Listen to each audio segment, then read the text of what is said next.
At this time, we'll call to order the Common Council meeting for May 5th, 2026. Carrie, roll please. Alderperson Essercon. Gantz. Here. Hanson. Here. Cuniger. Here. Ledvina. Here. Nelson. Here. P-Rock. Here. Phil. Here. And Mayor Boyd. I am here, thank you. Alderperson Essercon is excused. Up next, Pledge of Allegiance to the flag. I pledge allegiance to the flag of the United States of America and to the republic for which it stands, one nation, under God, indivisible, with liberty and justice for all. So everyone understands we don't normally have a full house. Matter of fact, last meeting we probably had 10 people. So welcome everyone that's here. Up next, Alderperson Oath of Office. Alderperson Thill, you're going to go to the front. Just so that people know in the audience or at home, we did oath of office for 3 of the alderpersons and myself at the last meeting. Alderperson Thill was not present, and this will be his official swearing-in ceremony. Please raise your right hand and repeat after me. I state your name. Having been elected to the office of Alderperson in the city of De Pere, swear that I will support the Constitution of the United States and of the state of Wisconsin, and will faithfully and impartially discharge the duties of my office to the best of my ability.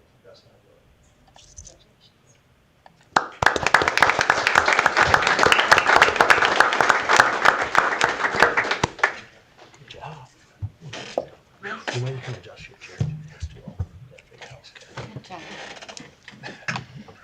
We can do it after. Oh,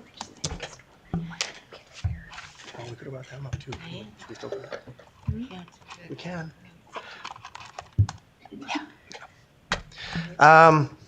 Item 5, approval of the agenda. I'll make a motion to approve. I'll second. Motion by me, seconded by Alderperson Ledvina. Comments, discussion? Seeing none, all those in favor say aye. Aye. Opposed? Motion carries. Thank you. Up next, public comments. Comments made during the public comment period shall pertain only to matters under the jurisdiction of the Common Council. Anyone in person or virtually have any public comments on items that are not on the agenda, now's your time to speak. If so, just raise your hand in person or virtually just state your name. Okay, for the second time, we're in the public comment portion. If you want to speak on something that's not on the agenda, now's your time to talk. For the third and final time, public comment period is open. If you'd like to speak, just state your name or raise your hand. All right, yes, sir. My name is Mike Bregel. I'm going to have you do this. Go to the table up front, and then you can give us your name and your address. You can go around. You can give us your name and address. And then you can speak on what you want, but we cannot comment back with you. My name is Mike Bregelman. I live in the Lawton Foundry at 233 North Broadway in De Pere. My issue is I have talked to the Public Works Department and I've talked to Mayor Boyd. I am concerned about the number of sidewalks that bring people from the downtown to the park. There appears to be none on William Street, one small one on our block, and that's it. But you're building a hotel, you're building a residential area, and a parking lot, but no way for those people to go from there down to a park. It would be nice if you did that. When I asked you, you said you did not have a right-of-way by the pillars, but they tore up the whole street. They tore up the sidewalks. You could easily have put something in. And currently they're tearing up some of the shrubs of the library. Again, it would be possible to make it safer for people to get from the downtown area to a nice park and pavilion that you have in the city. That's my concern.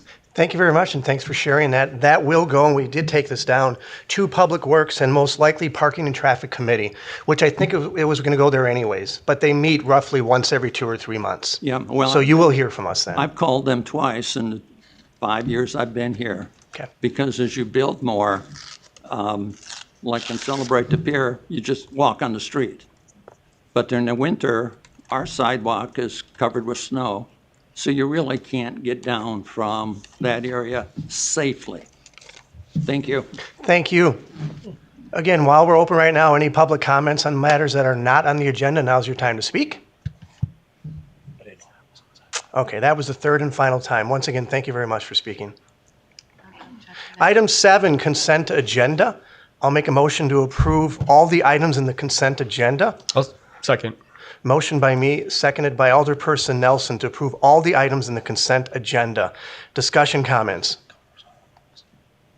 Looks like we're all good. That said, all those in favor say aye. Aye. Aye. Opposed? Motion carries. Thank you. Up next, item 8, new business. Appointments to the Youth Commission by Mayor Boyd. Make a motion to approve. I'll second. Motion by Alderperson Hanson, seconded by Alderperson Cuniger. Kind of a special evening tonight because this makes it official. This is our newest commission that has been formed. There are 15 youth commission members. They've been selected from a pool of 25, so it's very exciting. Their first meeting will be May 27th.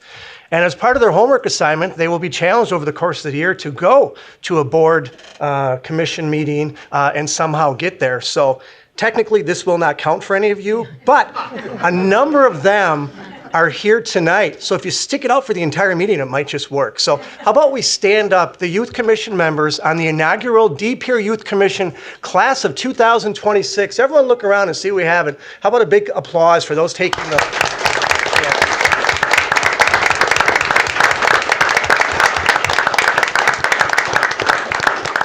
Thank you very much. I promised you didn't have to say anything. Some of the folks will be here tomorrow night at the State of De Pere as well. So thank you very much to all of you for showing up.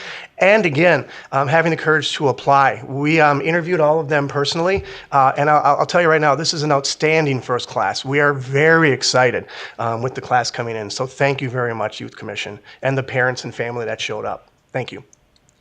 Item B, new business. Appointments and reappointments to boards and commissions by Mayor Boyd. I'll move to second.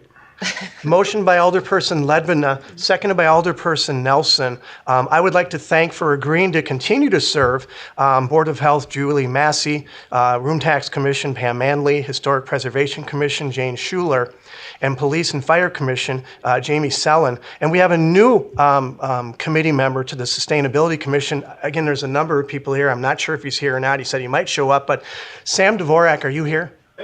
Sam Dvorak's here. Sam, stand up so people can see the newest member to our Youth Commission, Sam Dvorak. Sustainability. Sustainability. So I taught, I was, never mind. Thank you very much. That's how it's going to go. Take it as Thanks for showing up. Yeah. And our newest Sustainability Commission member. Thanks, Sam. Thank you. All right. It's going to happen sometimes, isn't it? Item C, recommendation from the Board of Park Commissioners to accept a $2,500 donation from Ameriprise Financial on behalf of Greta Johnson to the Recreational Scholarship Fund. I'll move to approve. Second. Motion by Alderperson Cuniger, seconded by Alderperson Ledvina. I think everyone would agree up here that we'd like to thank Greta. She's done this before, and this is not the first time. So her contributions to the Rec Scholarship Fund truly appreciated and benefited by many. So thank you, Greta Johnson. That said, all those in favor say aye. Aye. Opposed? Motion carries. Thank you. Item D, new business, recommendation from the License Committee on applications for special permits allowing consumption of alcohol beverages on public ways submitted by Definitely De Pere for the following events. We'll take them one at a time. Tour De Pere on Monday, June 22nd from 11 a.m. to 9 p.m. I'll make a motion to approve. Second. Motion by Alderperson Gantz, seconded by Alderperson P-Rock. Discussion, comments. I got a quick question. Alderperson Hanson. Are we going to make this contingent since we haven't received the map yet of the exact locations? Joanne? Or anyone from the committee? So you're asking, is this contingent upon the map being provided? Yes. If I'm understanding correctly, there is a map in the packet, if that's not. Well, staff has a note here, Definitely De Pere has not yet provided the 2026 map. The map in the packet is of last year's course route. Tina Quigley is here if we want to confirm with her if there's any changes from last year's route or if it will be the same map this year. Otherwise, we can do that contingency, but She's saying it is the same as last year's. It is? Okay. Yeah. So that's how, we'll accept that as the map for this year then, correct? we can, yes. Okay. Okay with that, Alderperson Hanson? Good. It was a good pickup. Other questions or comments? Seems we're all good. That said, all those in favor say aye. Aye. Opposed? Motion carries. Thank you. Up next, Alley Nights on Friday, June 19th, July 17th, and August 21st from 5 p.m. to 10 p.m. I make a motion to approve. Second. Motion by Alderperson Gantz, seconded by Alderperson Thill. Discussion, comments? Seems we're all good. That said, all those in favor say aye. Aye. Opposed? Motion carries. Thank you. Up next, Music on the Plaza on Friday, June 26th, July 24th, and August 28th from 5 p.m. to 9 p.m. Make a motion to approve. I'll second. Motion by Alderperson P-Rock, seconded by Alderperson Gantz. Discussion, comments? Seems we're all good. That said, all those in favor say aye. Aye. Opposed? Motion carries. Thank you. Still under new business, let's move to item E. Consideration and possible action on proposed development agreement terms with New Land Enterprises LLC for a proposed redevelopment for the west side of 100 South Broadway Block in downtown De Pere, Tax Increment District Number 18. Dan?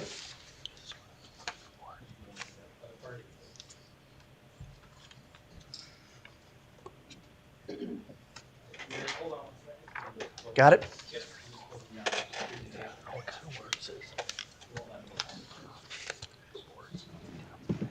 There we go. All right.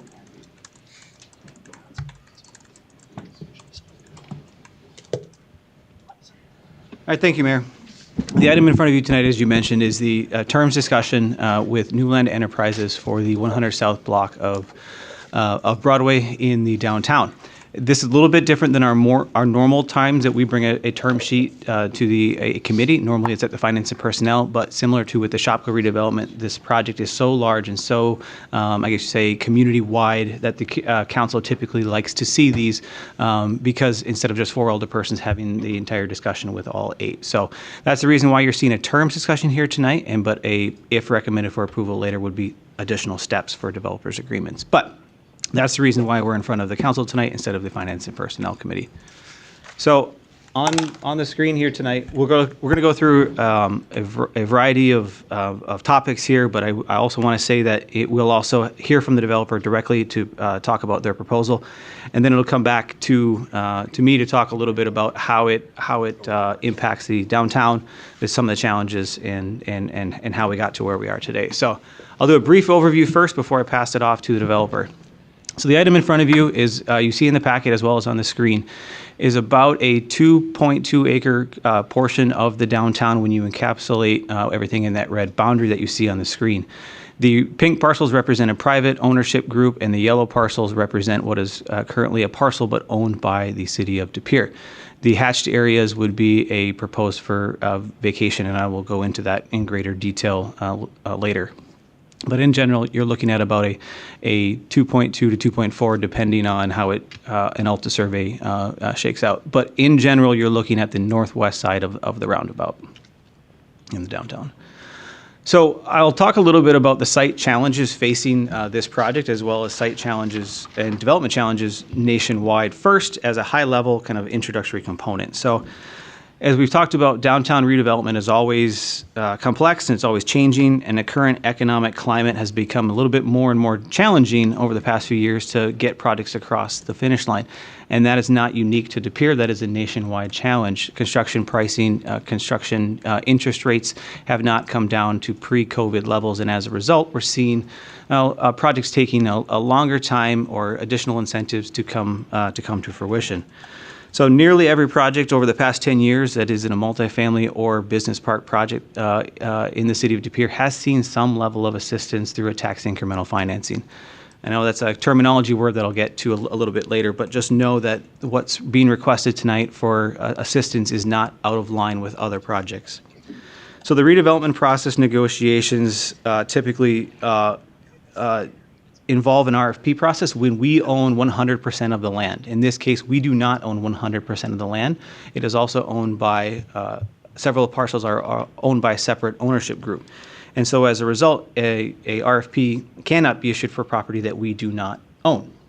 So in this case, we were approached by a development group with a proposal, and that they had approached the other ownership group separately to discuss that. And this, we were actually approached by two different parties.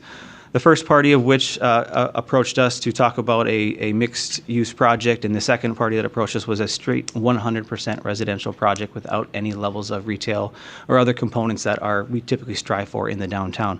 So as a result, after hearing some of those concerns, the second party that was interested has elected to not participate or not go through that evaluation process because it just didn't meet their parameters of what they were looking for.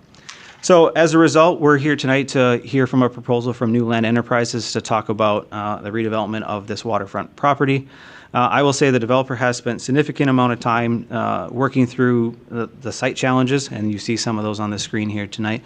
But they've expressed that they are continuing and undergoing additional concerns and challenges and evaluations at this time, even though we're here tonight to talk about terms. So the developer has spent significant amount of time and effort to get through to this point, and there is still more research to come. But some of the challenges of this site, as I mentioned, is not solely city-owned. Site assembly has taken 7+ years, I guess you'd say, for some of this. It's been sat vacant and blighted for quite a bit of time. There's required public improvements that have to happen as part of this one as a result of aging infrastructure. And we're balancing the community desire for a high-quality development, quality materials, maintaining or retaining historical elements or touch points. And continually here, we need to have these developments they need to provide their own parking. And so that, again, is one of those bigger challenges. We have an aging and unused parking lot that is in need of repair and or replacement or removal. And we're attempting to meet the guiding principles of the Culture District Master Plan. That's what this site challenges us with. General development challenges are perception of and reality of building affordability. Affordability is different to everybody, and that's a nationwide challenge.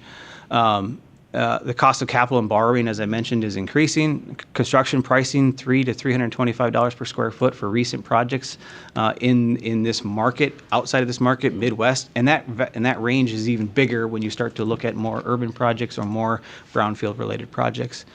And the cost of new underground or structured parking has really become cost prohibitive for quite a few projects. As we're building our own parking ramp right now, we understand the cost of structured parking can be expensive. So these are some of the challenges that this project faces and requires a project and a project that has enough density to achieve those investment hurdles and banking underwriting. So as we go through this tonight, we'll discuss some of those challenges in greater detail. But I also want to talk a little bit about how we got to. So for those we have a bigger audience than we normally hear tonight. So I want to provide a little bit more contextual background as well as a new older person tonight. So I have a little bit more contextual background as we go through. So we're looking at the site on the left, you have the 2005 air photo prior to the new Cloud Alley Bridge. 2020, you see the site as it sits prior to, or I should say after the turbo fire. And then today where we have 2023. I went back through air photos from 1968 on, and our parking lot had no more than 15 cars at any given point from 67, 78, 90, 92, 2000, 2005, 2010, 2014, 2017, 2020, and 2023. No more than 15 cars. And so we're paying significant amount of expenses to maintain a parking lot from a snow plowing, maintenance perspective, repairs on a lot that is vastly underutilized. Now, I will say in that 2023 air photo, you see more than 15 cars, but the Mulva Center was under construction and we told all the contractors to park there. So that's the reason why 2023 looks a little different than the past. All right. And then from a street view perspective, 2009, you see this area. We saw the removal of the old bridge in 2017, the Turbo Building. And unfortunately, 2019, actually Street View caught the aftermath of the fire and the demolition, and where we sit today in 2025. So I wanted to kind of give some context to how we got to where we are today. The remainder of the properties have been purchased. Those that were damaged by the fire, as well as some adjacent ones, were purchased and demolished and have sat vacant since 2020. So we've had the remaining two buildings that are on site, that the city owns one and the other one is privately owned, that have sat vacant. Our building that we currently own is now sat vacant for about a year, but the previous one has been vacant since 2020. So there's the site context there. And again, I just wanted to kind of reiterate some of those challenges. Again, site assembly in the downtown is oftentimes a challenge, and structured parking and maintaining parking can be a challenge. So with that, I do want to say that as we pass it off, I'm going to pass it off to New Land Enterprises to talk about their project and their full proposal. And then I'll take it back to talk about the impacts of downtown, the TID, and then also the proposed terms. So that's my high-level overview, and I will get into the details after this. Very good, thank you. And for council purposes, we'll have questions and things like that after we get the whole presentation, okay? So, not avoiding you. Kind of am. Why are you looking at me? Yep. Did you pass it up? Advance or down? Record. I don't. We don't, not for these guys? So far, so good. Okay. Yeah. Well, thank you for the introduction. My name is Tim Gockman. I'm the managing director for New Land Enterprises. Very, very excited to be here and tell you about the project or the proposed project. Before I dive in, we wanted to give you, we wanted to give you a little bit of background on who we are, because meeting a group of constituents and elected leaders for the first time by coming into a community and proposing something like this, I think requires a little bit of background. So New Land is a Milwaukee-based, family-owned real estate development, property management, and asset management firm. So we are fully vertically integrated. And the company was founded in 1993. It's a classic immigrant story. It's started as a painting and renovation company and worked its way into a real estate development company.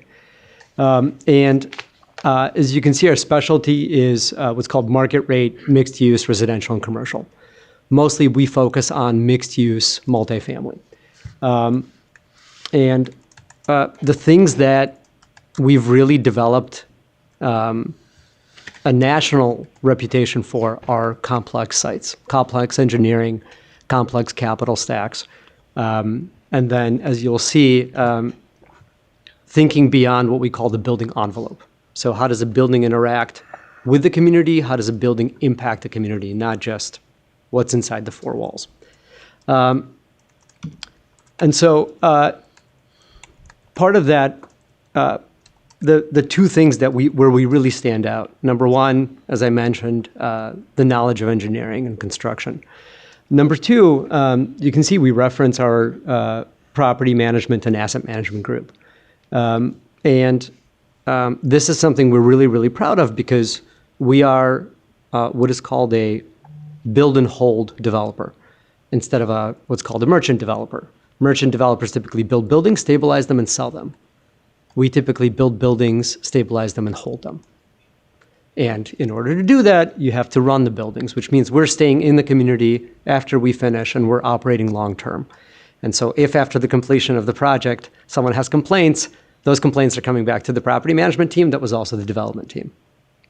Now you can see our property management team as of this past year is now ranked 11th in the country for customer loyalty and satisfaction. We are the top ranked property management team in the state of Wisconsin. And we're very, very proud of that designation. And part of that you can see on the bottom are the Glassdoor ratings and the best places to work. And so that's a reflection of how our team members feel about the company as well. You can see we have a long history of responding to RFPs. You'll see we have a long history of municipal partnerships as well. And then, of course, a long track record of developments. And so I want to just highlight 3 developments, and you'll see that they'll tie into how we thought about this hypercritical site and the scale and how everything ties in together. So this is the project we are internationally recognized for. It's a project in Milwaukee called Ascent. Ascent holds the distinction of a world record. It is the tallest mass timber building in the world, which is a high-rise built out of wood at 25 stories. And so this is a perfect example of our engineering prowess.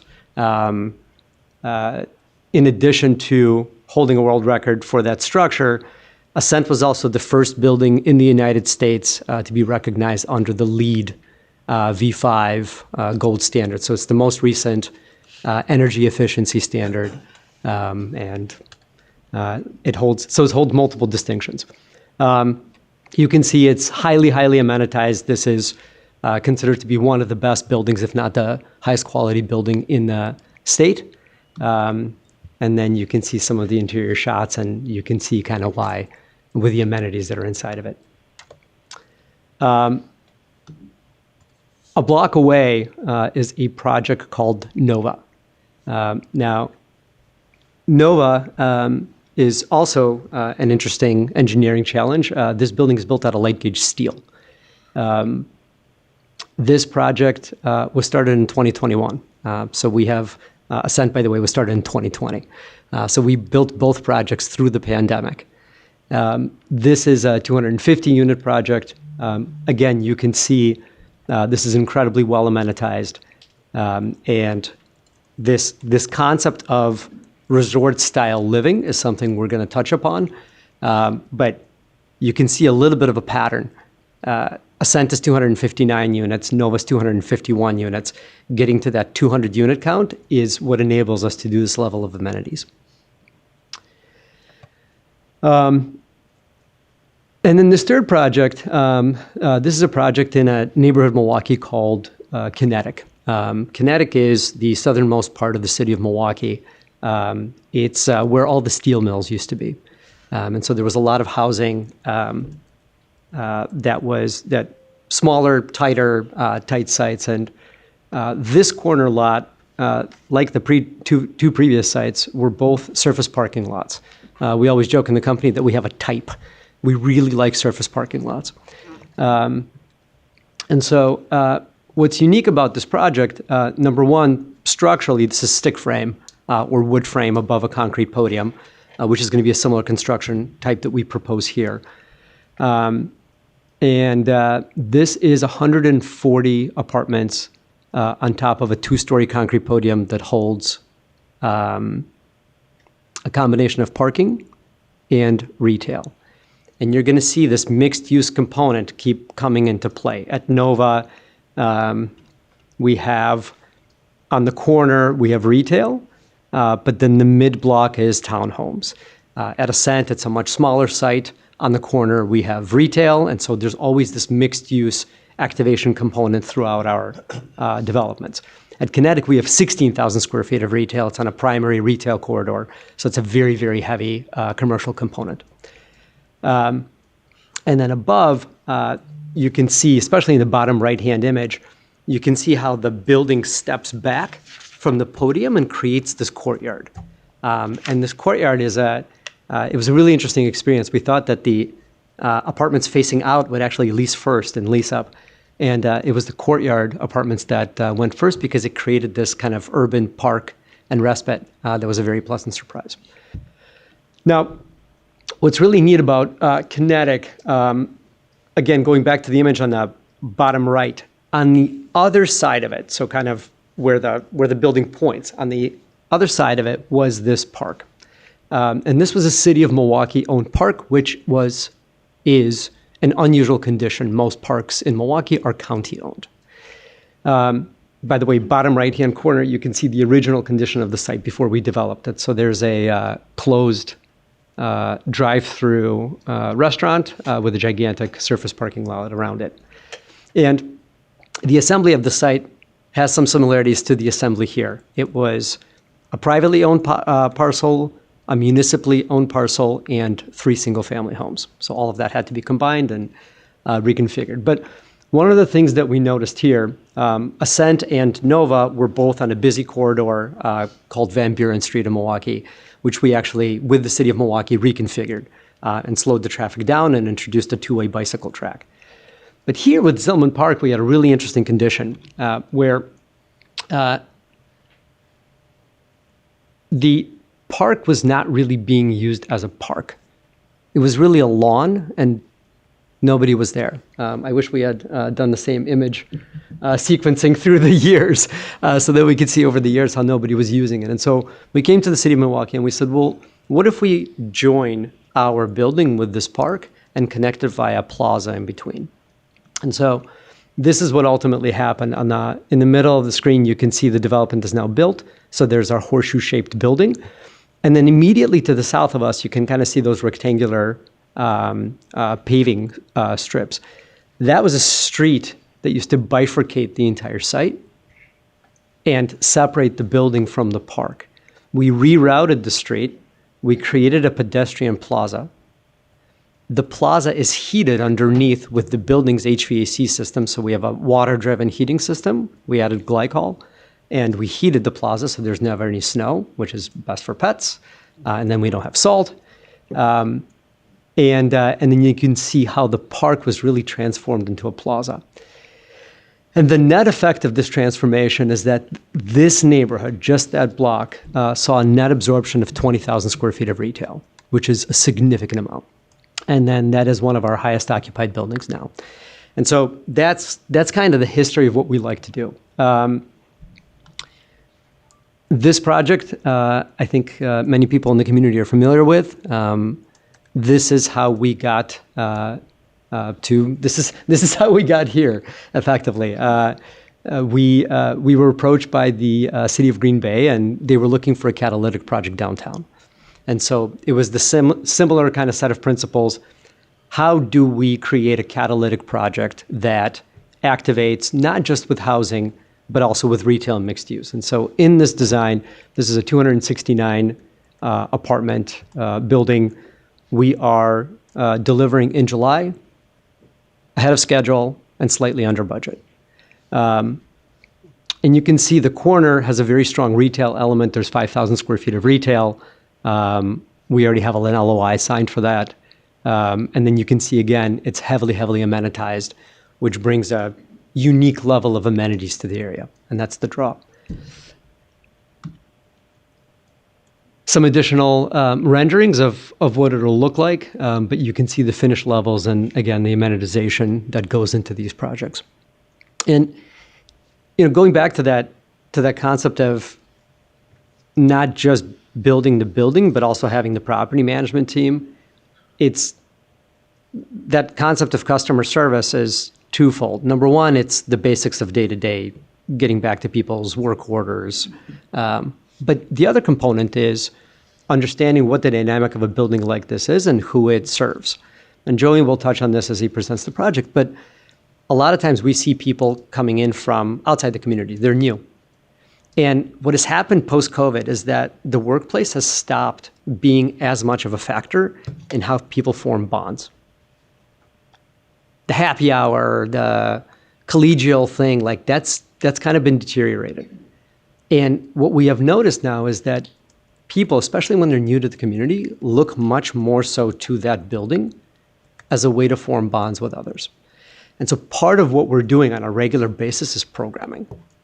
And like wine and cheese doesn't cut it anymore. People don't come for wine and cheese because they can stream and they can buy their own wine and they can get their own cheese.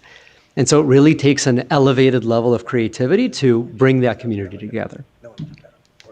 And then last but not least, this is a project just north of Milwaukee in a municipality called Glendale. And again, going back to that mixed use and how do we shuffle the pieces together. If you recall, Nova had townhomes and retail on the ground floor. This is like a deconstructed salad. You have townhomes. I just came up with that. You have townhomes that are right now no longer in the base of the building. They're separated, but you can see, you can take these pieces, put them back together, and you get a townhome liner, and you get amenities, and then you get an apartment building. So that's a sampling. We weren't going to go through all 29 projects that we have done, but that's a sampling of the type of work that we do. And that informed us as to how we thought about this site and the development that we thought would be the best of all worlds, significant enough to make an impact, but fits within the context of the community. With that, I'll turn it over to Joey Wisniewski, our Senior Development Coordinator. Hello. Thank you, Tim. Hello, everyone. Thank you. So good to be here. I'll pass that over. Oh, you want this? Yeah. You don't want me to click the buttons yeah. for you? All right. So as Tim mentioned, when from the gained experience of those projects that we just talked about, we were able to take all of those elements and figure out over the last few years and with another decades of design of how those can all fit here. And why we wanted to, how we got here, as Tim mentioned, is really interesting. Obviously, we had this project running in Green Bay, but that kept us coming up to Green Bay. And so we eventually met with Dan. I met with Dan at a NIOP conference meeting, and Dan was talking about how great De Pere was. And so we decided to meet with Dan some more and talk about potential sites, and literally fell in love with this site.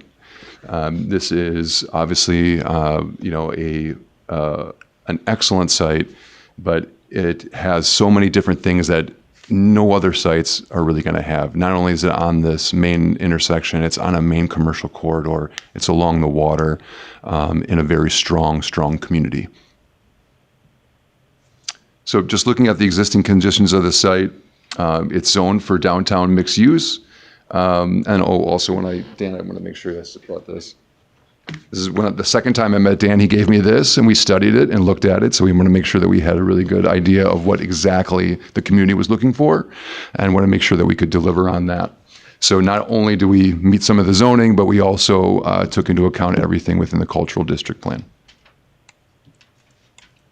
As Tim mentioned, we have plenty of experience in complexity. This site, I want to include this little slide here that you can see exactly how many different lot lines and things there were over the time, and that makes it very complex. That's something that we have a lot of experience in.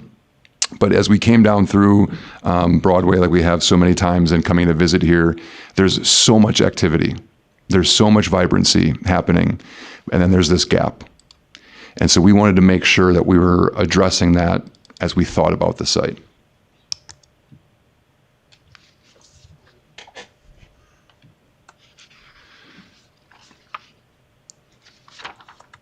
So the development that we are proposing, currently called the Lockside, as I said, this is an excellent site, but it deserves an exceptional development. We want something that not only complements the existing commercial corridor, the existing uses, the look of the street, but also adds to that. So we're looking at about approximately 200 units, and it's going to be a market-driven mix of different types of apartments, condominiums, and townhomes. Almost 12,000 square feet of retail, and we're trying to design the site for maximum activation and vibrancy. From the Broadway side, it's 6 stories. It'll be a concrete podium with wood frame construction. As you can see, we're planning a very robust level of amenities, similar to all the projects you saw that we've done recently. So from the site plan, so this is, as you can see, the big bright red dotted lines there. So this would be parts of Front Street and the piece of the lawn on the riverside as you get up to the building. Why it's still to be determined is because, or to be designed, is because we want everyone's input. This is what we're calling a community-based design, community-based development. We want our electeds' input, we want the neighbors' input, we want staff input to be able to create an enhanced pedestrian experience unlike anything else up and down the Fox River. So as you get to on the Fox River side, the lower part of the building would be lined with townhomes. So those would be two-story townhomes up and down the river with private entrances. And as you get to the corner, you'd have a lower level of a restaurant space that opens up into a pedestrian and public seating area with enhanced landscaping. And as you move up what we're currently calling the grand staircase, you have a larger retail/restaurant space facing the main intersection with a public patio, facing the Multicultural Center, facing the main intersection of this side of the corridor. But we really wanted to make sure that there was another pedestrian connection along that takes you from Broadway down to the river. So again, increasing the vibrancy, activity, all the fun and action happening along the commercial corridor of Broadway, allowing it to come down to the river. As you wrap around the building on the Broadway side, you'd have where we have some amenity spaces. So you'd have fitness center, yoga center, co-working, golf simulator. You'd also have our leasing offices. And then as you move north towards George Street, we have another 4,000 square feet of retail space. So we wanted to make sure that we had more activation, more activity happening along the building, and especially on the corner. So this is the second level as you move up the building. So this is the second floor from Broadway, up from Broadway. This is on the amenity level. So you'd have as Tim described earlier, this is kind of like an urban park setting, right? This is a place that we'll be able to gather, be able to program. Obviously, you'd have the pool deck, but you'd also have club room, sauna, and other amenity spaces to be determined. But really what you're providing is fantastic views and a fantastic place for people to gather. And like Tim mentioned, why we're able to do this is because of the density, right? Because you have that number of units that allows you to create an amazing amenity package that people might be willing to downsize for, right? If someone's ready to move out of their homes and they want to have a downtown living experience, they can have that, but still have plenty of space designed for them within the building. Here is a typical residential level as you move up from the amenity floor. As you can see, strong mix of studios, one bedroom plus dens, and 2-bedroom residences. And the top floor would be reserved for sale condominiums. So this is just a conceptual idea of right now what that floor could look like. Obviously, we would like to we'd like to see 2 strong penthouses, but those could all be designed differently and separated as needed. But right now we're looking at, I believe, 21 condos on that top floor. Those would also have elevated ceilings as well as elevated amenity packages that potential owners could customize. So we'll just take you a quick round on the outside of the building. So this is that corner facing the main intersection, Main and Broadway. Again, you can see the restaurant and the strong use of of the commercial space hugging that intersection, but still allowing for a strong pedestrian public use from Broadway down to the river. As you move north, that's where you'd see some of our amenity spaces and offices. Building corners, primarily masonry, with articulated brick, aluminum balconies, and then you have hardy board cement siding in the middle, and flat roofs all around. And then you can see on that condo level some elevated windows and walkouts. As you move around the building towards the river, we wanted to make sure that we had, again, very strong public access along the river. This staircase, again, to be something used by all, but also have availability for outdoor dining, which was something that was in the Cultural District Master Plan. And that restaurant would be a 2-story component, so as you come on down, you could have seating on the lower level as well, again, making it more available to everyone, but also more vibrant, more active, and something, again, that everyone can enjoy with outdoor seating, and like I said, an enhanced landscaping experience. Here's a view from the river. We're still exploring the possibility of boat slips, and that's something that has been very popular in other riverside developments, and so we want to make sure that we're thinking about that for those users as well, when some slips, of course, would be open to the public. Here's a view from those townhomes, so that you can see it's the 2-story level in the townhomes that are facing the river. As you can see, we're trying to make sure that the building looks and feels in its urban core, really. But you have different materials, different depths of the building moving in and out, so it doesn't just feel like one long building. It feels like a separated building. It feels like it has multiple components. Again, big windows, something really special, something that feels like a larger home. And then this is the corner on George Street looking south. So again, I want to make sure that we had a strong retail presence on that corner to complement the rest of the commercial corridor on Broadway. And as you can see here, more articulated brick, lots of masonry and those elevated windows. It'd be a mistake not to touch on the Mulva Cultural Center. Obviously, it's a prominent landmark in this city. We wanted to make sure that we were designing the building as a complement to that gem. And so we really wanted to think about it as bookending the bridge with two striking, but also different, but buildings that really speak to each other and really create a connection as you come across the bridge. Here is just a material board, as I mentioned, use of both vertical and horizontal brick, cement board siding, metal paneling, metal shingles, again, kind of paying homage to some of the industry along the river, but also a lot of the character that you see on Broadway as well.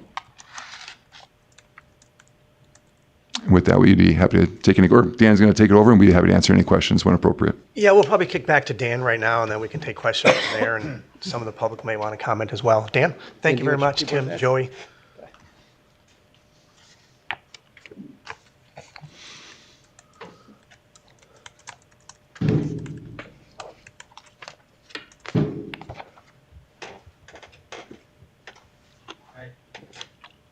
Now's when I tend to get a little nerdy, so I'm going to try to keep it as high level and as understanding as possible, because we have a very diverse audience listening in online as well as here who have a very different experience and background with economic development. So I'll try to hit on the high level points, but if there's just please take notes, and if I need to dive in anything in a little bit greater detail, please let me know. So I just wanted to kind of throw on the screen just the overall summary. They've talked a little bit about it, but we can come back to this slide if we need to, but just the breakdown of how it lays out on the site. I've sort of referred to this as a 6 stories with a walkout basement, I guess you would say, or 6 stories with a walkout, because it has that 2 levels, which offers this site a variety of options that not a lot of downtown sites offer. And so again, you kind of get that walkout component. So as we get through here, I do want to, kind of again touch on the overviews. I'm going to grab this keyboard because I keep hitting mine and it's not connected. The project overview. As we took a look at in this project, and we talked with our assessor, you're looking at about a $70 million total value upon completion. And what that looks like from an overall assessed value growth, you're looking at about a $68.5 million value growth or increment growth to that project. Ebbs and flows, especially when you bring condos in, how unit owners customize condos can sort of change how that value comes in. But we're looking at this as sort of the base level of where the project will have to meet in order to achieve the product benchmarks that not only the city would be asking for, but also the developer is striving for. We'll be looking at public infrastructure. So I'm going to spend more time talking about what does the public get out of this project in addition to just the building. As they talked about their component, there are public infrastructure components that we talk about. So we're George Street extension. We talked a little bit about George Street parking lot reconstruction and a Front Street. We talked about vacating Front Street several times throughout this. What that evolves to is now we have a former Front Street that would need to have a dead-end turnaround or some sort of turnaround, but we'd be looking to add about 20 additional parallel parking stalls into that space as well. So activating that space with additional parking so that we can, again, encourage the users to those waterfront restaurants to be able to park on this side of the bridge and have that short walk to that restaurant. But again, also allowing more additional users to use the trail and use more surface parking that would be there. From the George Street side, we'd be looking at adding, again, that extension with additional parallel parking. I know the renderings have showed parallel as well as angled. All that would be left up to be designed yet here at this point of following if it would be recommended for approval as with a developer's agreement. Working with the Board of Public Works as well as the engineering division to establish what that on-street looks like from an overall package of amenities of the public street parking amenities. We also look at the George Street, so you'd be looking at, again, that reconstruction of the George Street parking lot so that it better serves the users of that site as well as the surrounding users. We'd also be looking at adding about what we think is 3 to 4 additional stalls on Broadway. Right now, where our parking lot exits takes up parking stall spaces. With that being gone, that driveway being gone, we now have an opportunity to have additional public parking spaces on Broadway as well. So overall, you'd be looking at parking replacement and improvement of fresh parking.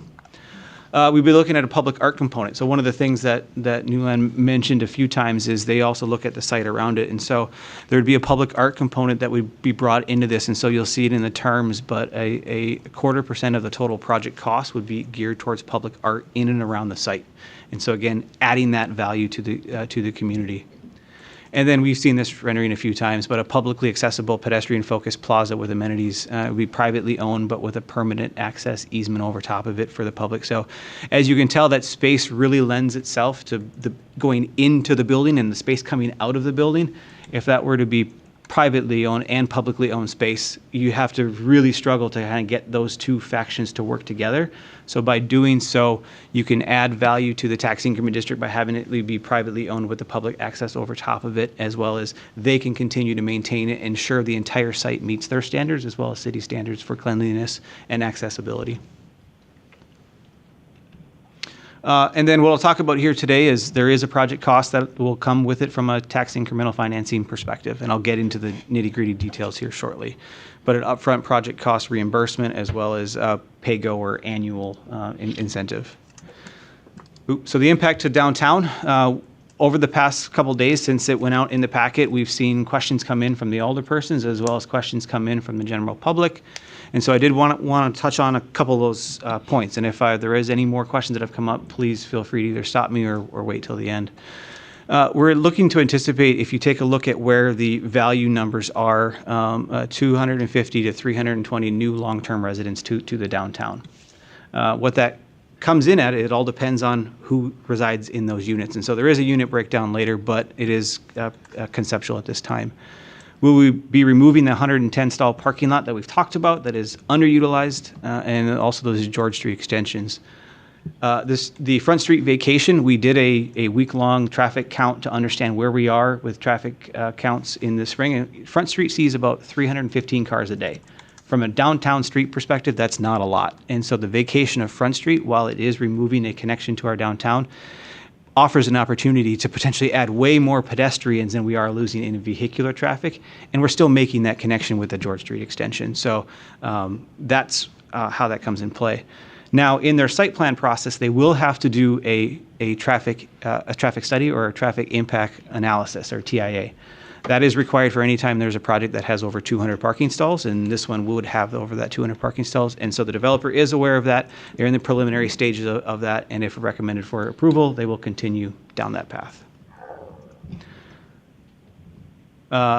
Impact to the downtown environment. So we've heard a couple comments about how is this going to impact the Fox River? How is this going to impact the trails? And so similar to Shopko, the redevelopment will be replacing parking lot runoff with cleaner roof rainwater runoff. And if you saw some of the kinetic images, you saw green space actually on their roof or on that amenity deck, if you want to call it.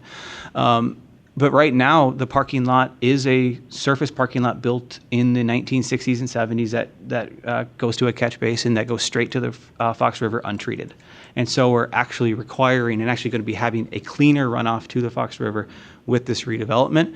And the project would also be required, and this is, again, in the technical side of it, but 40% total suspended solids pre-treatment, meaning, again, the site will be cleaner, rainwater will be cleaner going to the Fox River than it is today. The proposed project will also remove and landfill contaminated soils from the historic fill that were there from when the site was developed a century ago. We've done soil borings on our project, and I believe they are undergoing soil borings on theirs recently, but we've done phase 1 and phase 2 environmental assessments on ours, and there is leaching soils from historic fill that is cross-contaminating across parcel lines. The underground parking or structured parking will require the removal of that and landfilling that contaminated soil so that leaching doesn't continue to the groundwater. So overall, this is one of those projects where you have brownfield contamination and rainwater that is actually, you'll be better off from an environmental standpoint to the Fox River than you would be at today's current state. Impact to housing. As I mentioned, you're looking at 250 to 320 long-term new residents. I talked about how the land construction costs and borrowing and the amenity package and all those things are adding to the overall challenges of what may be considered affordable in the community. As I mentioned, affordable is different to everybody, and some people may be willing to pay a little bit more for that amenity package, some people may not, and there's a reason why we offer in the community a variety of housing options. But one of the questions that came up significantly was, why isn't there affordable units included in this project? And we get that on a regular basis with projects. And in short, because it can't really be underwritten by banks, investors, or the TID funding without state and federal tax credits. And we don't qualify, we don't have qualified census tracts. We've talked about this as a council several times, that we don't qualify. And so therefore, this project does not pencil out once you start to incorporate those projects. And because once you incorporate affordable housing, the value drops because your income drops. And there's a whole double-edged sword of when you do that. It's not to say we're not doing affordable housing in the community. We are. We've done the $400,000 towards the Rock the Block program, rehabbing what we're targeting 60 total homes, single-family owner-occupied homes in the community. We're doing an affordable lot purchase program, we hope, as part of our next RFP for the former Turf property, so that the organizations like Habitat or NeighborWorks can get a lot at a much cheaper rate, and they can do homes inside of existing neighborhoods. Phoenix of De Pere in the former Humana campus has incorporating affordable lots into their project, and I'm going to touch on why it's feasible in that project, but potentially not in the downtown here very, very shortly, actually right now. Now I got really nerdy, so I apologize. So what you see here is a development scenario. It was in your packet. I'm going to hit very high level. The green column is a greenfield development, or typically when you're sitting there without a project on site, it's just a farm field, it's just an open space. The blue column is in an urban redevelopment site that requires parcel assemblage. In a greenfield development, and I kind of use some benchmark figures from the local market, when you take a look at even the Phoenix of De Pere or some projects in Ashwaubenon, I should say Ashwaubenon for the redevelopment, and then for Howard and a couple others for greenfield development.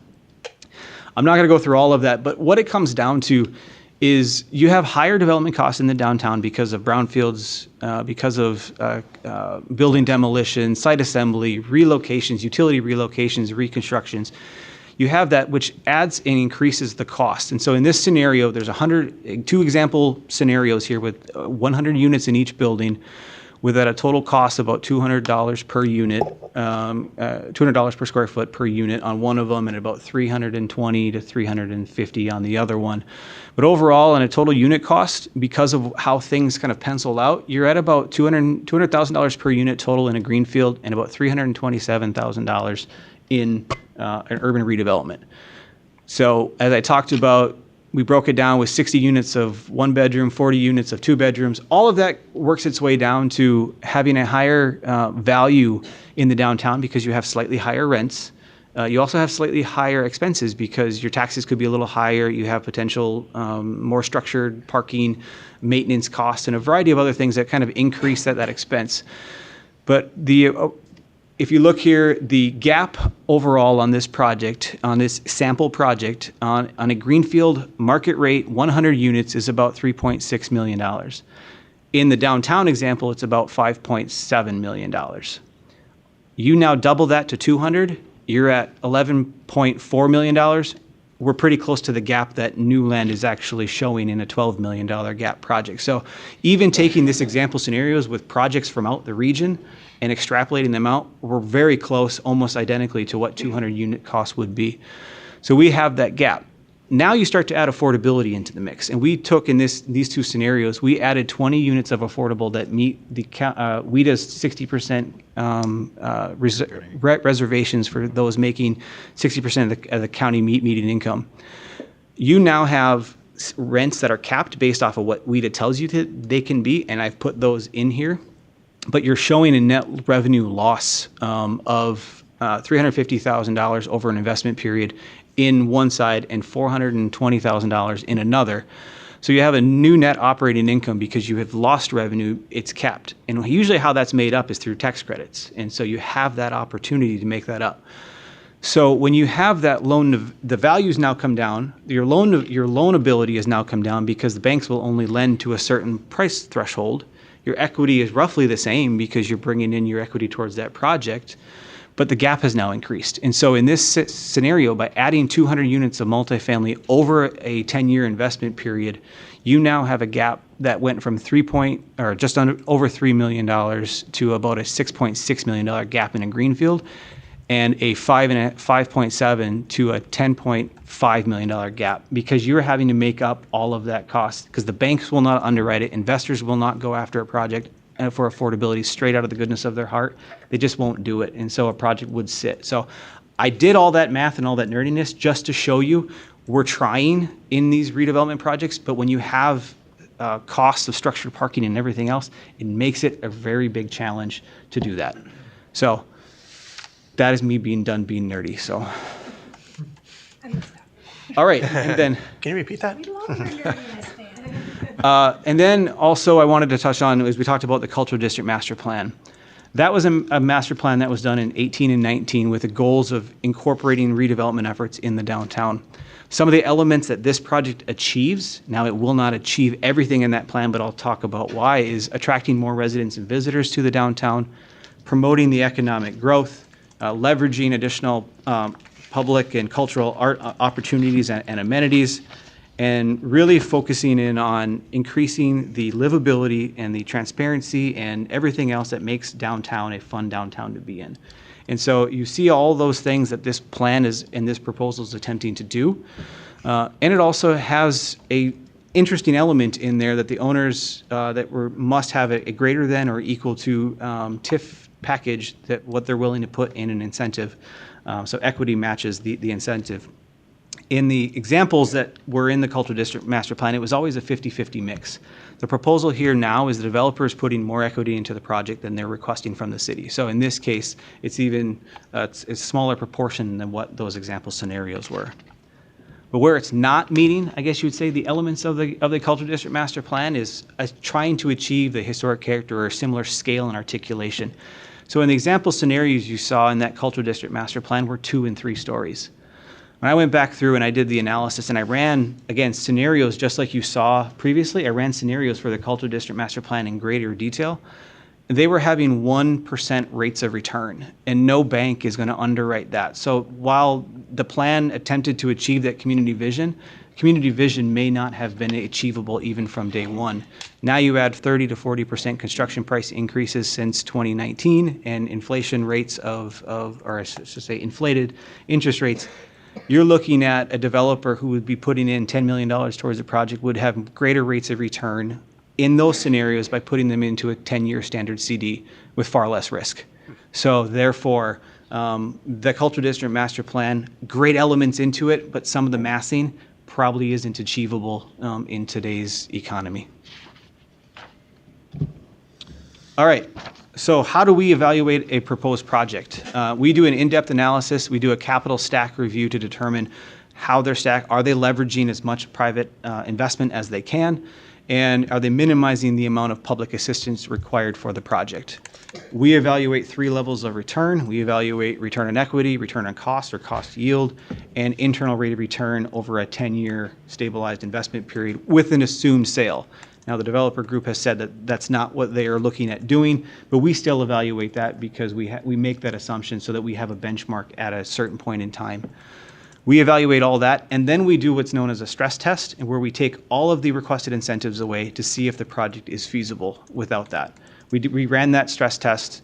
We found and we took what would be the gaps, and we equally increased the borrowing, even though the bank probably wouldn't do it, and increased the equity. Again, probably the investors wouldn't be able to do that.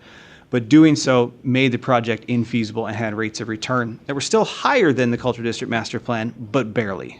So no investors, again, would be taking this on but for the need, and that's the but-for test. I have greater details if the council wishes to go into closed session on those items, and I have greater details of all the numbers and everything if you so choose. We ran all those assumptions those calculations based off of the following assumptions that were in your packet, and I can respond to any of those, or the developer can as well. Now, we use the term capital stack here a couple times tonight, and I know there's an audience here that isn't familiar with that one, so I have just a very few slides on what that means. And so as the development's looking at moving forward, there's what's known as the capital stack, or how can you fund the project. Usually there's the biggest majority is in debt financing, and then there's maybe a secondary mortgage, and then there's some equity components to it, and then there's maybe some other types of equity. If there's enough in that process to make the project achievable, then you don't need financial incentives. But if that doesn't move forward, or there becomes a gap, that's when the municipality, the state, or the Fed step in with a funding source. This is just a bank, I guess you'd say, overview of a bank underwriting process. But along the way, the bank is evaluating, is there a gap in the process? Is there a gap in the financing that needs to be addressed? And that's typically when a developer would approach a community or a state with requested assistance. The bank is evaluating a composite risk score, and they're looking at a whole myriad of factors that we look at, but even more. They're looking at, again, the management. They're looking at the collateral adequacy, the compliance, where are they at, and they're even looking at the impression of the developer and their track record. So a financial institution is looking at what that risk is to this project. And in this case, it's a $53 million loan request, I believe, to the banks in the current financial pro forma. And so a bank is going to make sure that they have everything in line. And if there isn't an expected and market rate of return, the bank will not finance it because of it's too high a risk. So this is what happens when there isn't enough, and that's when gap financing comes in. Gap financing can come in a variety of factors and a variety of elements, and these are just a whole slew of them. In our case here, we're looking at our biggest tool that we have, or the tool that every community has, which is tax incremental financing. But we do have other resources that we are attempting to go after, which is we already received a SAG grant to do some building demolition and phase twos. We're going to be going after brownfield grants to help do some cleanup elements and some other elements that we will go after for this project. So TID 18 performance, and again, because the audience is here and I've used TID and TIF, how many people know what that means other than those of us that are in it on a regular basis? Some of the questions that came in over the past week is, what is this going to do to my tax bill? And so I wanted to address some of those comments here very, very quickly. So tax incremental financing is the primary tool that we use for economic development. It's to support development such as new housing, commercial buildings. It relies on the new value created on a project so that you are using that new value to encourage and grow your revenue, and then the municipality captures that revenue to then pay off debt or borrowings that they have done to encourage that growth. And so your taxes do not go up because of a TIF project. Your taxes do not go up because you're in a tax increment district. Regardless of where you are, your mill rate stays the same. It's just what's the value of your building and where does the money go after it's collected. And so on the screen in front of you, just a very simplified version of what tax incremental financing is you create a district over a period of time. In this case, it's a rehab and conservation TID, 27 years. You have a 22-year investment period or period where you can do capital projects in. And over that time, you capture as much of that revenue as you can, and then you pay off those costs. And so it could be capital costs, could be infrastructure costs, site development, land acquisition, development incentives, and then any organizational costs. And so the municipality captures those and then uses those to pay off those costs. But the overlapping jurisdictions, the school district, technical college, and county have a say in this, which is they say that a district can or cannot be created because they are foregoing the potential value growth. Now, the understanding is without the TID or TIF working, the project wouldn't happen anyways. And so in this case, you can see that at the bottom line, there's my mouse. The bottom line shows the overall value of a project, and then with the assumption that at the end of the TID life, everyone does better, so that overall the levy will actually go down because you're seeing that. And we actually saw that with the TID 6 termination, which was back in 2021-22, and with the TID 8. By terminating those TIDs, we're adding value back. In the terms of TID 6, we added $200 million worth of assessed value back to the tax rolls, which allowed the mill rate to continue to drop. So you've seen the mill rate drop over the past 7 years from what used to be $21 per thousand now to $14. And that is a result of, one, assessed values going up in the community, but also, two, us closing tax increment districts. So I did a very, very loose analysis to show the public what that looks like. Today's date, what approximately tax revenue is being generated by this project? It's about $12,000. When you take that assessed value growth, when you take that overall project cost that you list as I just listed, you work at that for 20 some odd years, and then all of a sudden at the end of the day, assuming in this case there's no property appreciation over that time period, you're looking at a significant growth in value for all those overlapping jurisdictions. And so in this case, you went from $12,000 to about $1 million worth of annual revenue going back to the local community, county, school district, and technical college.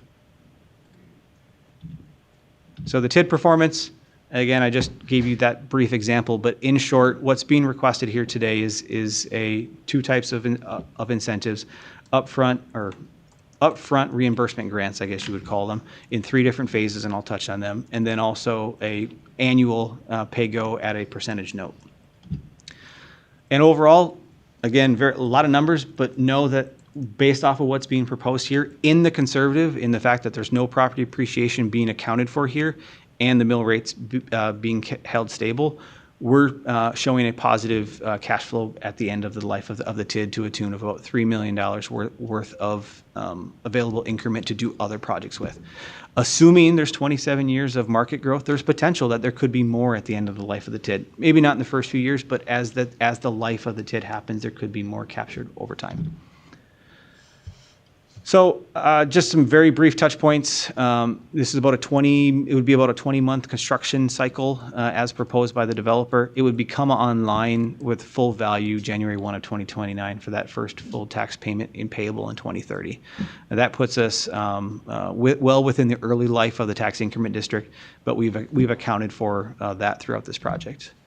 I did incorporate in your packet the overall where things fall into play. The incentives themselves account for about 46% of the total revenue generation, but when cost of borrowings included, it's actually about 81% of the incentives. We've obviously have another large term sheet that went out a couple of years ago for the Shopko redevelopment.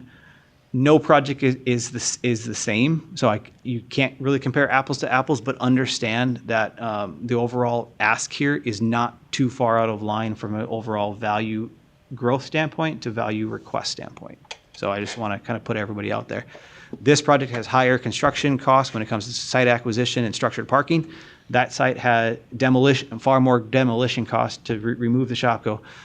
Plus also we are constructing a public parking lot that 2 of the users are going. So while they are both urban downtown redevelopments, you can see how they're very different. Multiple buildings, single building, larger demolition, larger acquisition. So just want to provide that guidance.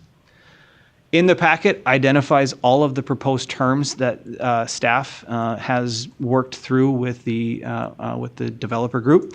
And so I can go through them individually, or I can touch on them, but it's up to the council's perspective of how you'd like me to go. There's a lot of text on these slides, and so I'm definitely not going to read them all, but I can go through them in general, high level. The developer will be doing a market study. They will be sharing that with the city prior to the developer's agreement. They'll have to purchase the remainder property from MP Broadway LLC. They'll have to demolish the building, raise any footings that are impacting the adjacent to Broadway and reconstruct the park or the sidewalks, do an ALTA survey to understand where any easements are that and utilities that we're not aware of at this point, identify and remove any easements necessary. They'll have to do a utility evaluation and coordination. This is a condition that we require with all projects. If any utility relocates or expansions are necessary for the project, they'll be their cost. If we elect to move forward with upsizing any of that stuff, that'll be our cost. They'll have to do a site plan. They'll provide all the internal parking for the residential uses. The shared parking or the mixed use components can use downtown parking like everybody else, all other retail users do. They'll have to do the stormwater improvements as I talked about, the public grand staircase, the public art amenities, all those components are outlined here as well.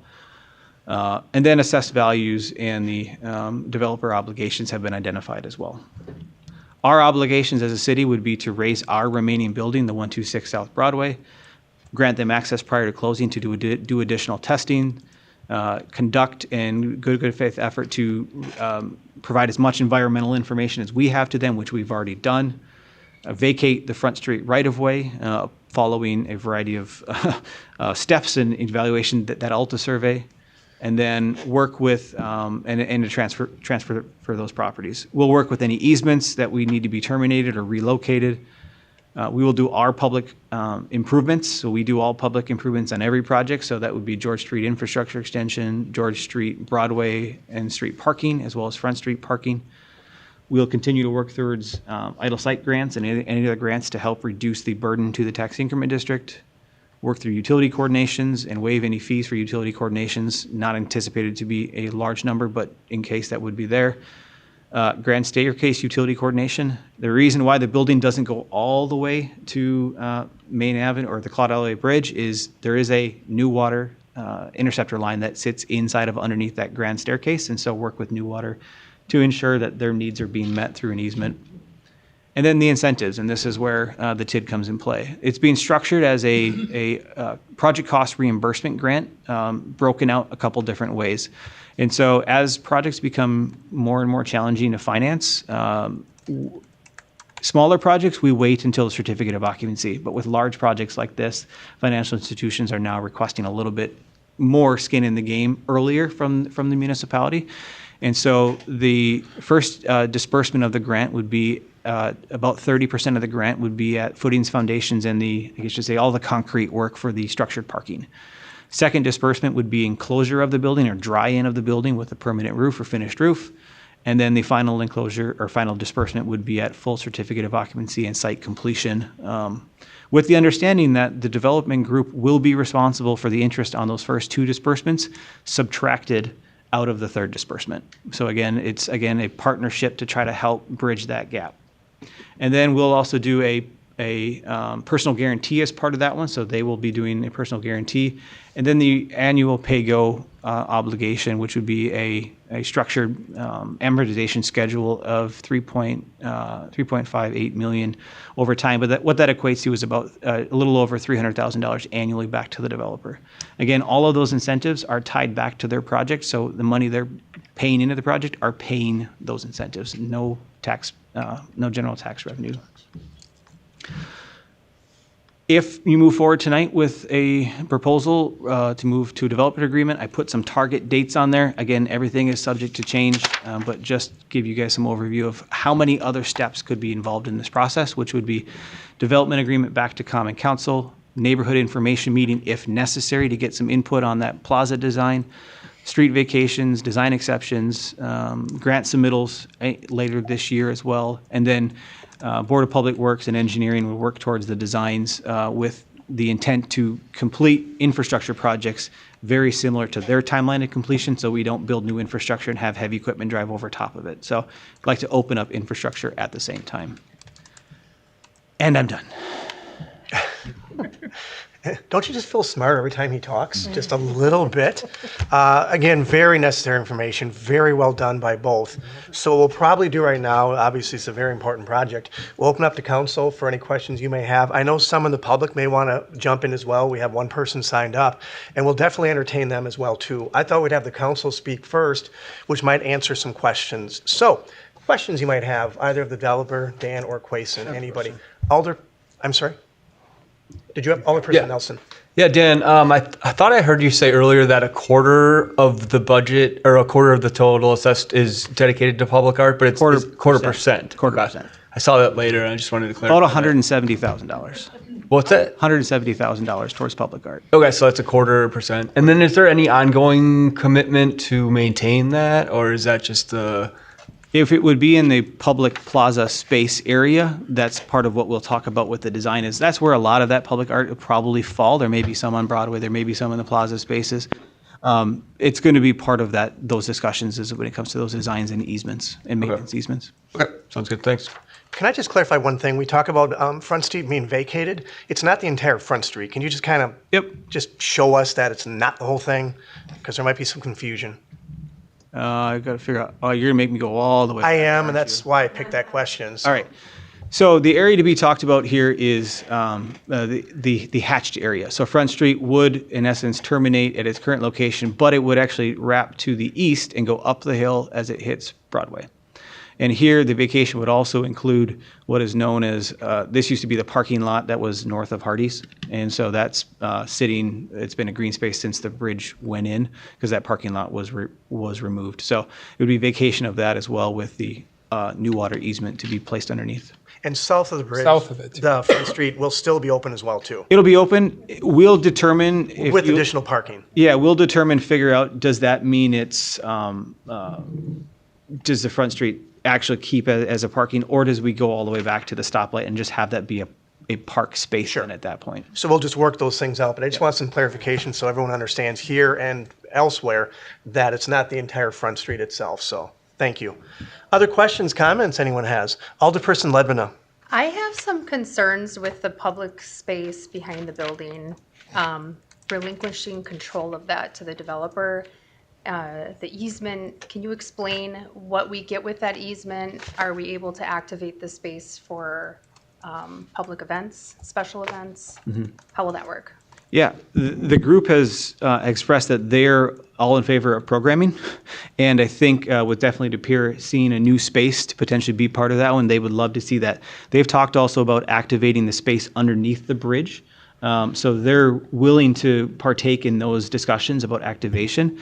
Regarding the ownership-wise, the construction of this scale, and as I talked about the two infrastructure components of trying to mesh our project in with their project becomes a very big challenge with projects of this size. That's why the private ownership with a perpetual public access easement over top of it, which with maintenance responsibilities and review by the municipality, works for, we think, everyone's perspective because you get a better, more cohesive project with the same public benefit. And it returns those values also back to that property back to the tax rolls. Okay. One thing I'll add, and I very much appreciate the developer noting that, the design here isn't final and they're looking for community input. So I think that is critical to build the foundation of this space and having that physical capacity to host events. On the flip side is related to the final development agreement. If the council desires to have active programming opportunities, there are provisions we could talk to the developer about, an agreement to have so many events per year in partnership with, et cetera. So that's certainly something we can explore and bring back for consideration. Okay, thank you. Thank you. And that would, based on the timeline, that would be in June 26th, the final development agreement. Was that what we saw? That's just a target. It's Whatever, but so that would be the next thing, just so we're all on the same page here. Alderperson Ledvina, are you good with that? Yes, thank you. Okay. Other questions or comments? Alderperson Hanson.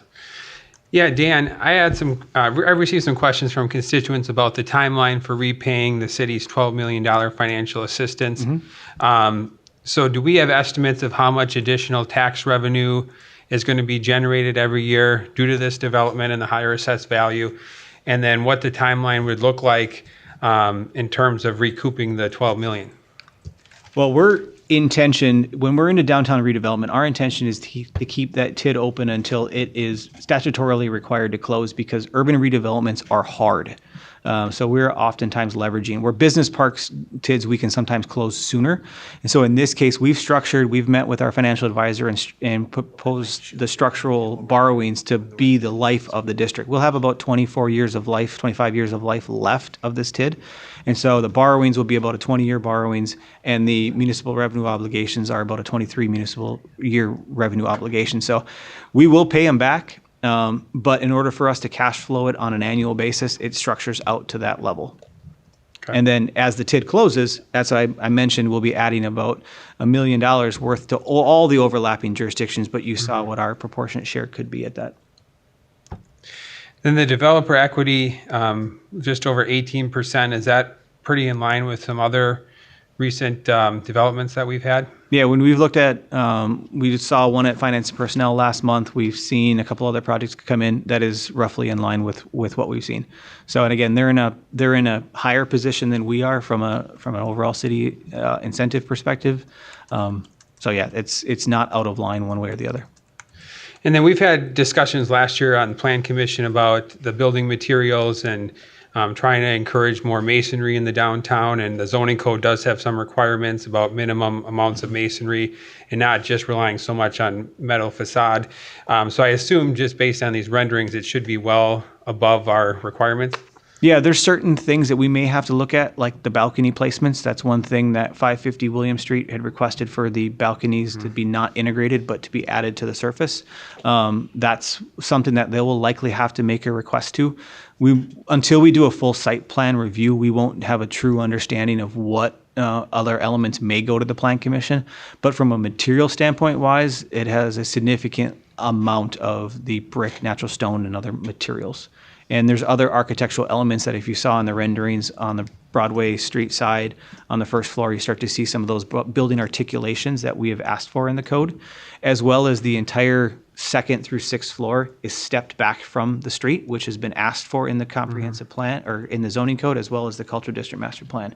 So they've met the step back requirements. They've met the majority of the materials. They've done the majority of what's there.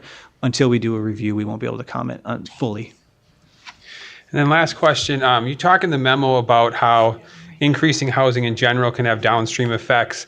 So you mentioned the example of empty nesters who looking to transition Alderperson Hanson, you want to pause for 1 second, please? So we're hearing that the audio might be glitched.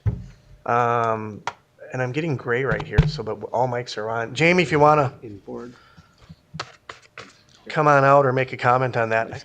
Just a reminder for those people in virtual land, if you'd please mute your mics.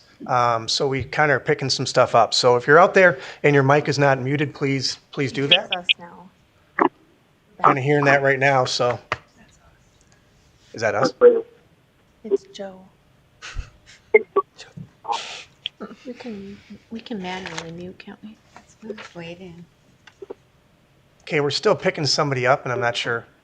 I'm seeing red all the way across. The waiting for one. That one right there? Waiting? Yep. The waiting one? Yeah. It was Jay before that.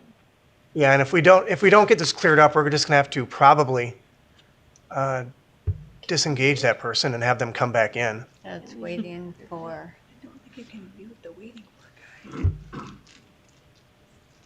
Okay, we might have got a little bit better there.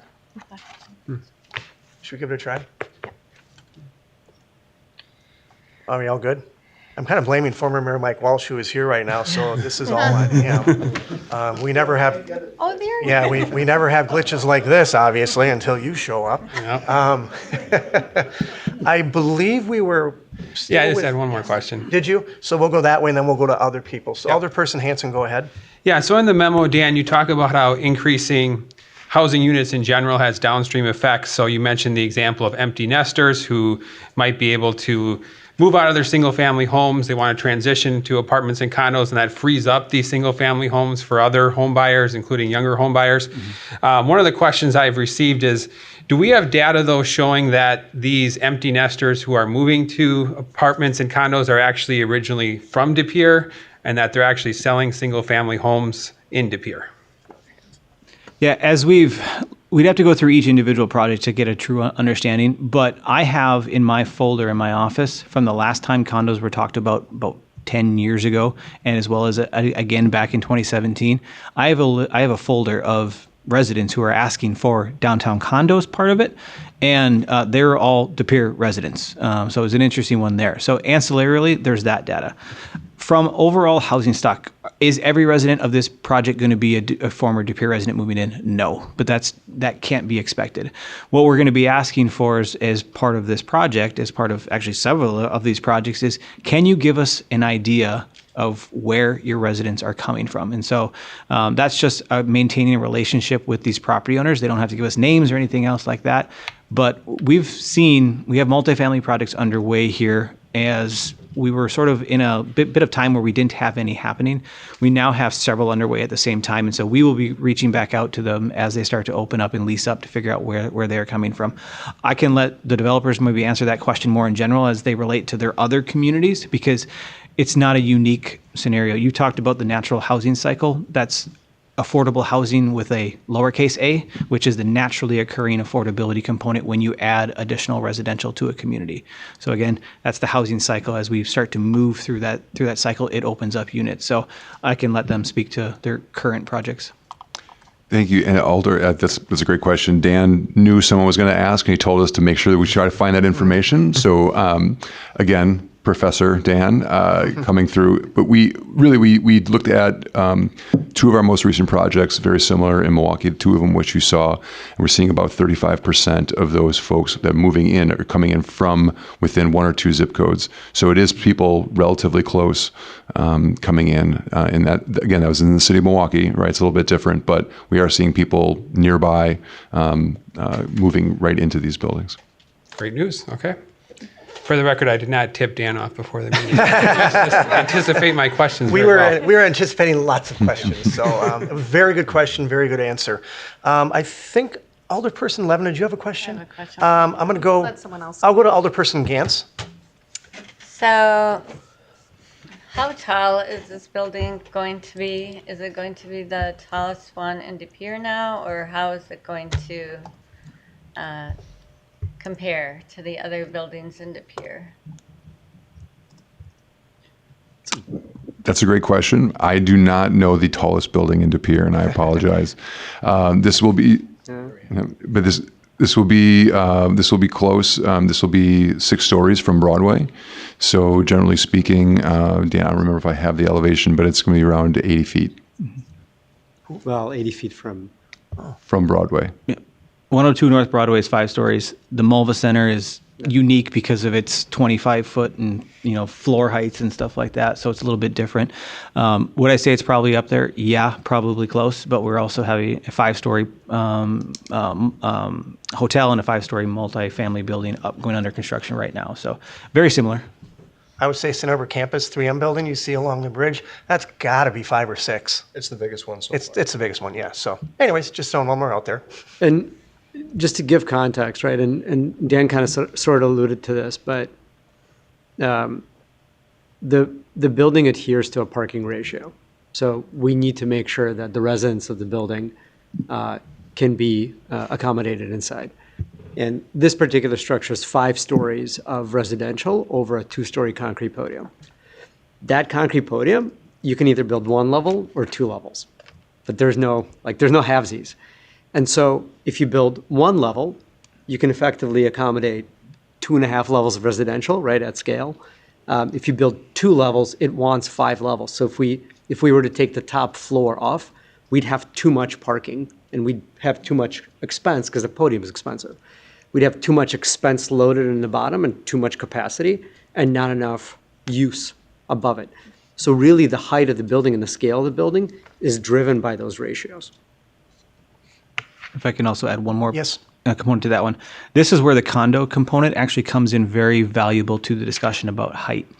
In order to achieve the performa necessary to construct 2 levels of parking, the condos add a significant level of value over what would typically be a multifamily component. I'm sure the developers would love to have a 100% multifamily component because it makes things a lot easier from an overall underwriting standpoint. But without the condo component to it, the site would be demanding even more stories because you'd have to make up those assessed values. And that's part of why the condos actually help cap the building height, I guess you would say, at where it's at.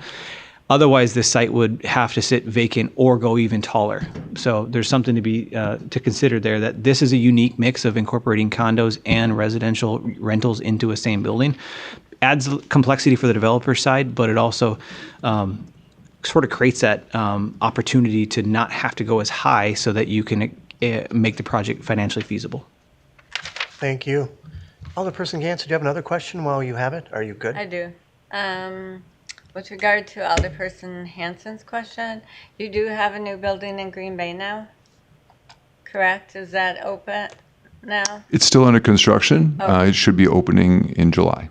Okay. I was going to ask where those residents are coming from. Are they coming from Green Bay? Are they selling houses? Are they coming from outside Green Bay? We've just, in the last 30 days, have started, or 30 to 45 days, started our lease up. It's still very early. I don't have that information on me, but I'm sure we'd be happy to get you some information. Yeah, that's okay. I would be more interested in De Pere's information, but I thought I'd ask because I know you have the one. I can tell you, because I just reviewed the leasing reports, and so at least a couple of people are moving from literally within a block, multi-block perimeter. Okay. And this is it's a pretty classic challenge that communities face, right? So you've got a high home ownership rate here, and people want to stay in the community. And part of the lock is, right, people talk a lot about the handcuff effect of the low interest rates. So somebody's locked in at a 3% interest rate. They don't want to sell their home. It freezes up the housing market. But the second component is people don't want to leave the community and they don't have a place to go. So they're like, yeah, we would sell our home. Where would we live? We don't want to leave the community. And so the condos are checking multiple boxes and working overtime. It is a lot more complexity, but they solve multiple things, both from an increment standpoint, a diversification of who the pool of users in the building are, because some people selling their homes are going to want to rent, some people are still going to want to own. And this gives that optionality, and it really does have that local radius impact. And that building, is it similar? Does it have condos, apartments, townhomes? No. Townhomes, yes. Okay. Yeah, so Green Bay has Nova Green Bay has a corner retail component. It's 5,000 square feet, and then townhomes along Cherry Street, and then so sum total it's 269 apartments. But there, the townhomes are rentals. Here, the townhomes in the top floor are condos, and the markets are different. Here, we clearly see market signals that there is a strong demand for the condos. In Green Bay, it was the indicators were pretty strong that it all wanted to be multifamily. Okay. Thank you. Yeah, and I apologize. I'll have to go down and check it out. So. No, it's a great question. Yeah. Alderperson Ledvina, That was my question about the condos. You can go to Amy. you're all good, and I'm going where? Alderperson Conacher. So just a couple thoughts and a couple statements. Tonight, we are only deciding on terms. I just want to reiterate that again. Correct. There's a multitude and multifaceted several next steps that come with this. And because of what was just mentioned with townhomes and condos, these things can't progress until we know that there's interest to financially support the development of the project. Correct me if I'm wrong. Is that correct? So, well, I know this has probably got a lot of people feeling all sorts of things. The one thing I want to drive home is that today is terms, and it sets the stage for a lot of discussion to happen that brings in the community. I mean, every time I see the rendering of the people crossing the roundabout, it makes me have like Frogger panic. So the traffic study is really important to me, as well as all the other components that go into this. Things like bookending with the Malva, yes, that's important, but we're also bookending with the rest of downtown, and the historical aspect of downtown is very important to the citizens of this community. So those are so many things that we'll have multiple platforms to discuss further and iterate into this project in this scale.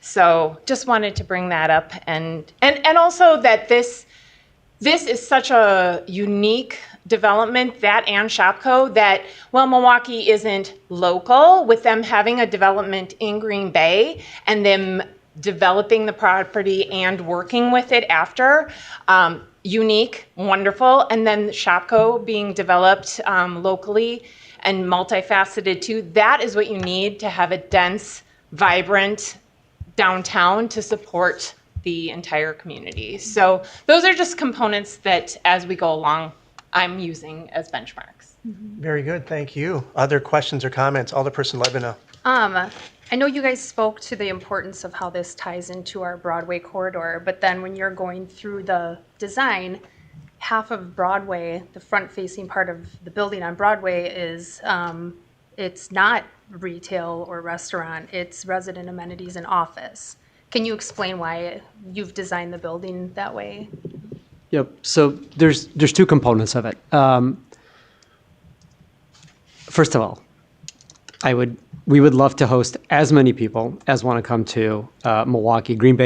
Nova Green Bay is almost done, but the way that since 2015, there's been an evolution in how buildings like this get built. And one of the things that we take a lot of cues of is the infusion of hospitality into multifamily. And so the evolution of lobbies has become a desire for not a transactional experience where you come in and it's like mailbox and elevators and that's it, but more of you come in and you have an experience right away. And so we really want, for so many reasons, we want our leasing office on the ground floor, right? So when somebody's coming in through those doors, whether it's a package delivery or food delivery, or it's a guest, we want line of sight from the office to understand who's coming through the door. And at the same time, if that person has access or has questions, where am I going? How am I getting there? They're not a resident. They need to have somebody answer that question as well. So number one, a part of that square footage is the leasing. And then you get into a push-pull of viability. So this project has a significant amount of retail. There is too much of a good thing. The last thing that we want is vacant retail. And so we're looking at an analysis of how much retail can be supported in the corridor and how do we not oversaturate and start cannibalizing. And there's a balance. Now it's a little bit art, a little bit science. And so we're looking at the available square footage on the first floor and we're saying how much of it is resident amenities, which is still an activation on the street, and then how much of it is retail. And I think it's a pretty good balance.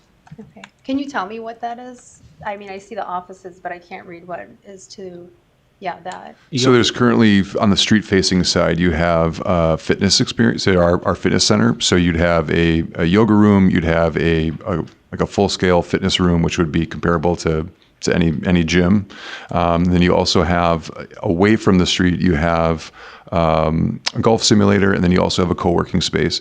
So why we have the co-working and then the fitness all facing the street is that those lights are on, you're seeing activity, you see people movement, you see things happening inside the building. So although it's not for rent retail space, right, it's still active. It still has people inside. There's still movement within the building that you can see from the street level.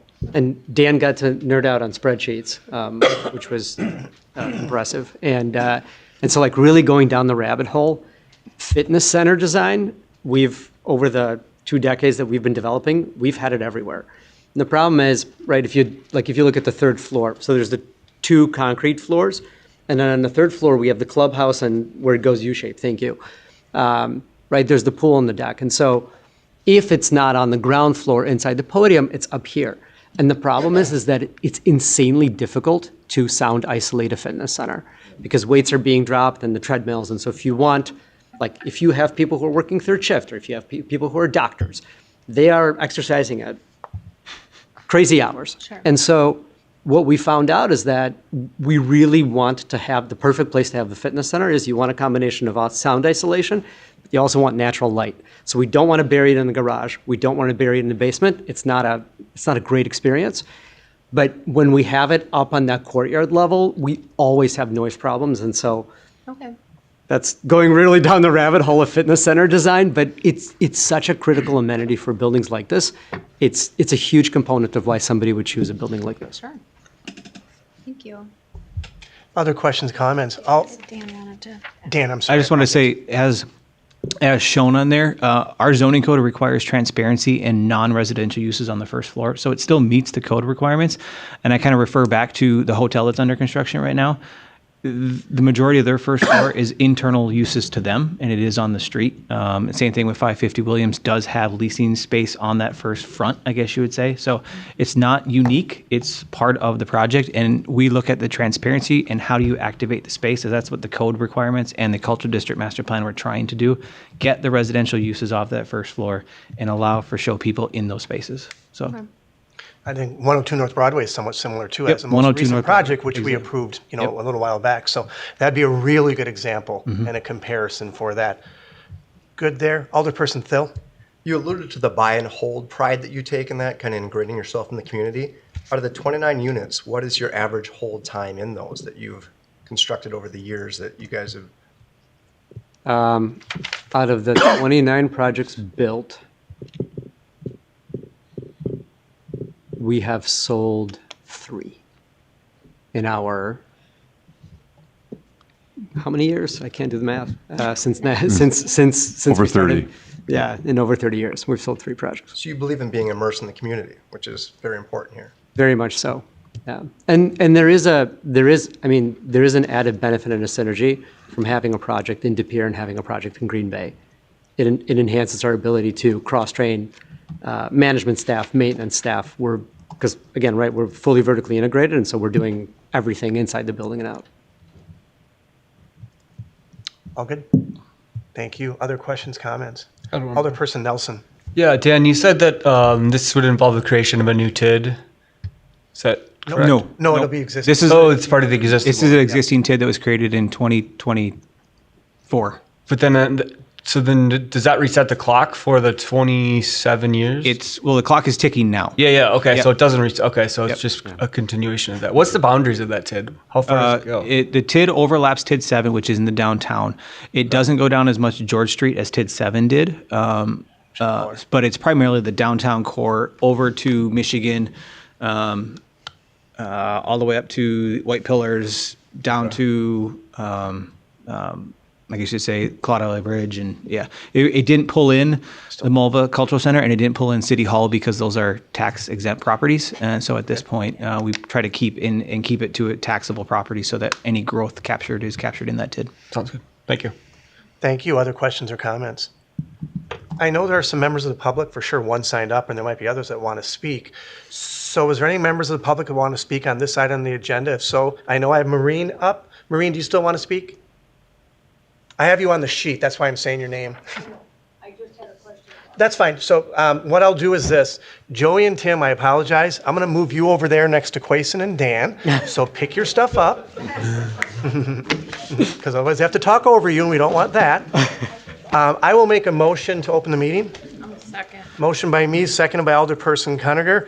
To open the meeting, all those in favor say aye. Aye. Opposed? Motion carries. Thank you. So what will happen now is, if anyone in the public wants to comment, I'll go to virtual land as well. But I'll stay here in-house first. So if someone wants to speak on this, just raise your hand, go to the front table, give us your name and address, and then you can, if have questions, you can say a question or whatever it is. So come on up, Maureen. Sorry, you're the test case here. You got to do this right now. She knows what to do. You've done this before, so. Oh, come She's on. a pro. So name and address and question or comments you have, and we'll do the best we can to answer. Maureen Vandenhogen, 405 Franklin Street, De Pere. Hi, guys. Hi, everybody. Structured parking. Are there enough parking places in the facility for the people that are going to be living there? Just go right now. Or does the city have to provide parking separate from that on Front Street? Dan, I'll let you just take that, and we'll just go from here. Yep. So internal to that is 255 parking stalls, and that is about a 1 to 1.3, 1 unit to 1.3 parking stalls for the tenants. Our zoning code requires 1 unit per or 1 parking stall per unit in the downtown. So. Okay. And in reference to the cultural district master plan that we worked on for many, many years, the height of this is the only objection I've got, and no one's going to make money if you don't build enough, I get it. But you're taking away the view of the Fox from all the citizens when you go up that high. That's part of it. It's also not at all in relation to anything else downtown. And it's just going to stand there. It just seems, it's such a shock. It's such a shock to see something so high on the river. I thought we had an ordinance that was passed a few years ago that was not going to allow anything higher than 3 stories on Broadway, and it could go up more as you left Broadway. For instance, like in Boulder, when you can't build anything and block out the view of the Flatirons, okay? Or on the Columbia River, where you have to build only 3 stories on both sides, and then you can go up. What happened to the ordinance that we had? Dan, you want to take that? Yeah. So the Cultural District Master Plan identified as a guiding document those height principles.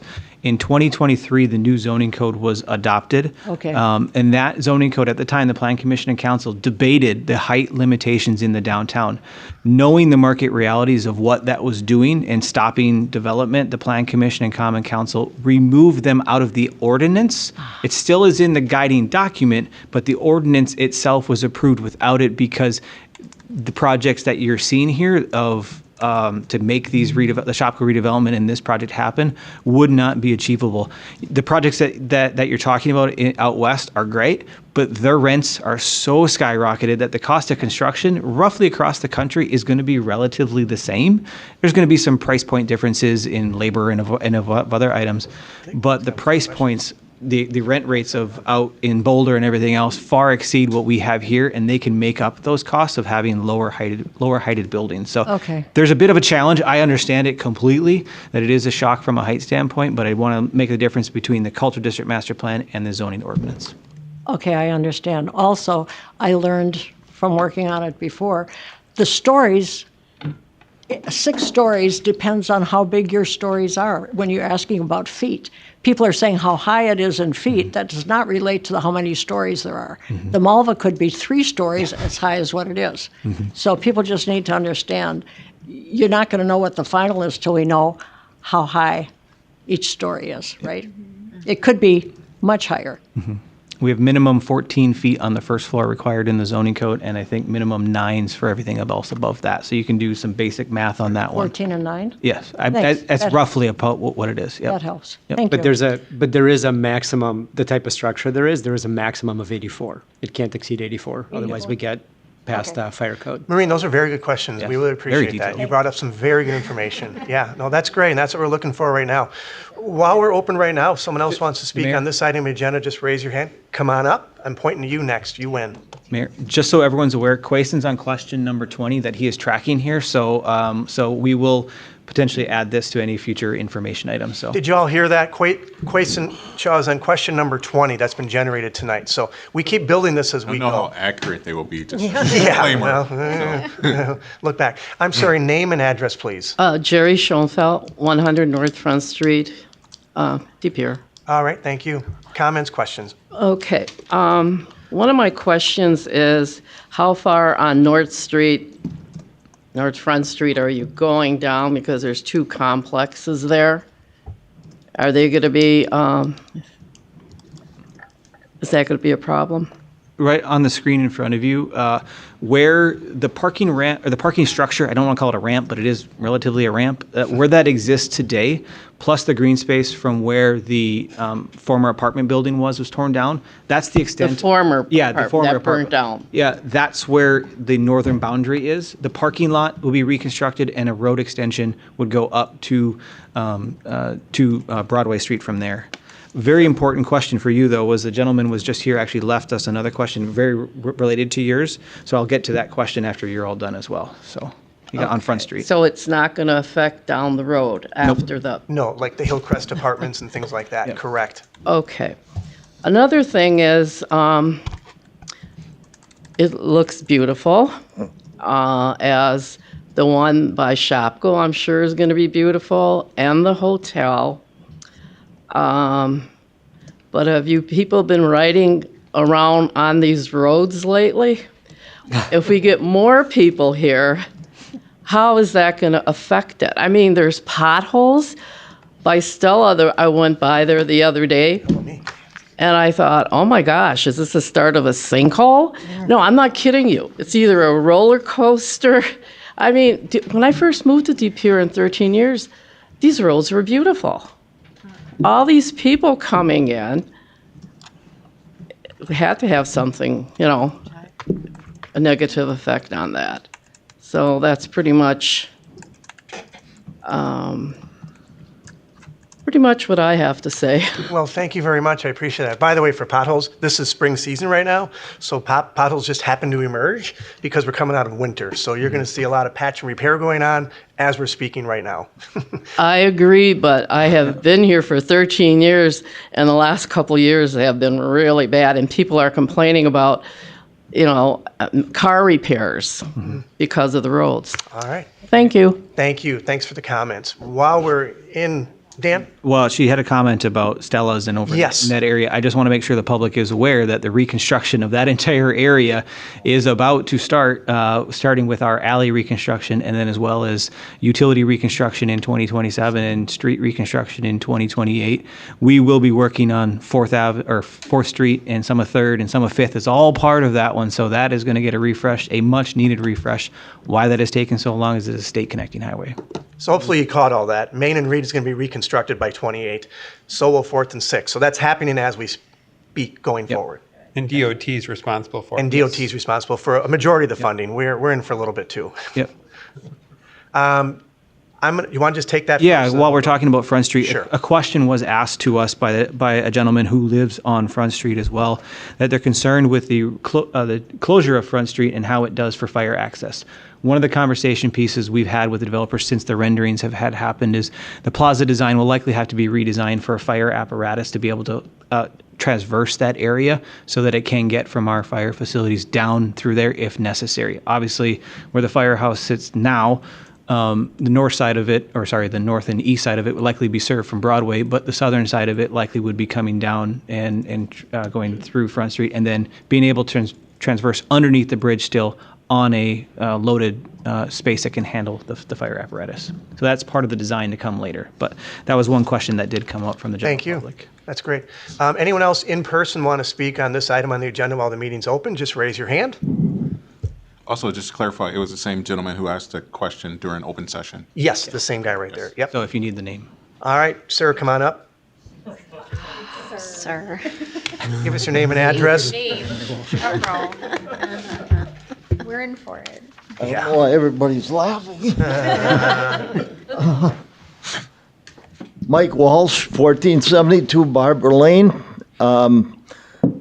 Reason I'm here is because this kind of started with me when I was here. But you can blame Kim and Carrie for me coming up here because I wasn't planning on coming today, but they talked me into it the last week or so. Well, I'm not sure if we're going to thank him or not. Well, you probably won't. And Maureen kind of took my thunder a little bit because I was going to question the zoning part of it too, because that was quite a controversial item back when we were putting up the Mulva Center. I'm not saying I was against it. In fact, I was for it to be able to go higher. And I think it's once in a city or any type of village or anything, once you get landlocked, and we're pretty close to being landlocked, the only way to expand is to go up. And other than the view, that's a big thing, but the view is a big thing also. So I'm just saying that I'm okay with it going up.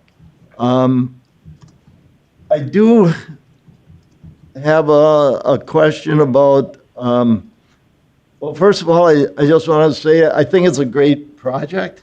I think you came in with it. I'll just tell people that at one point we had a developer come in and he actually wanted to go up 10 stories. And that was when we first opened it up. And of course, I wasn't in favor of that, but I'm not a big fan of the front of the building. I think it may be a little bit too far away from the sidewalk. I understand why it was put there, but it kind of looks like one of the buildings down in Green Bay. And they kind of have like a, for lack of a better term, a plaza on the front. And I don't know if that's true or not. It kind of looks like it from the front of the building to where the windows are, where the apartments are. I didn't see the first part of the presentation. I apologize. No problem. Marty was talking to me out in the hall. But I'll throw him under the bus. Sure. And the other thing is there any alternative other than having George Street go down to Front Street?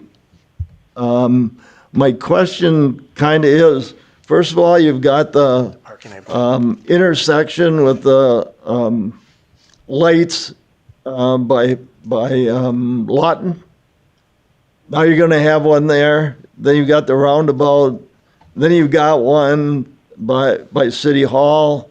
And that's all within, what, 6 blocks? So there's like four distinct areas that, well, for lack of a better term, slow you up a little bit rather than have it continuous. I know you can work the lights, and other than that, I think it's a good thing. I'll go home and watch this on TV so I can see what the first part of the presentation was. But so far, it looked good. You want to just wait for do you want to answer the one about the George Street going down to Front, and then the traffic potential on Broadway? That's a pretty good question. Yep. So part of the request for extension was actually from city staff to add that extension to Front Street and Broadway.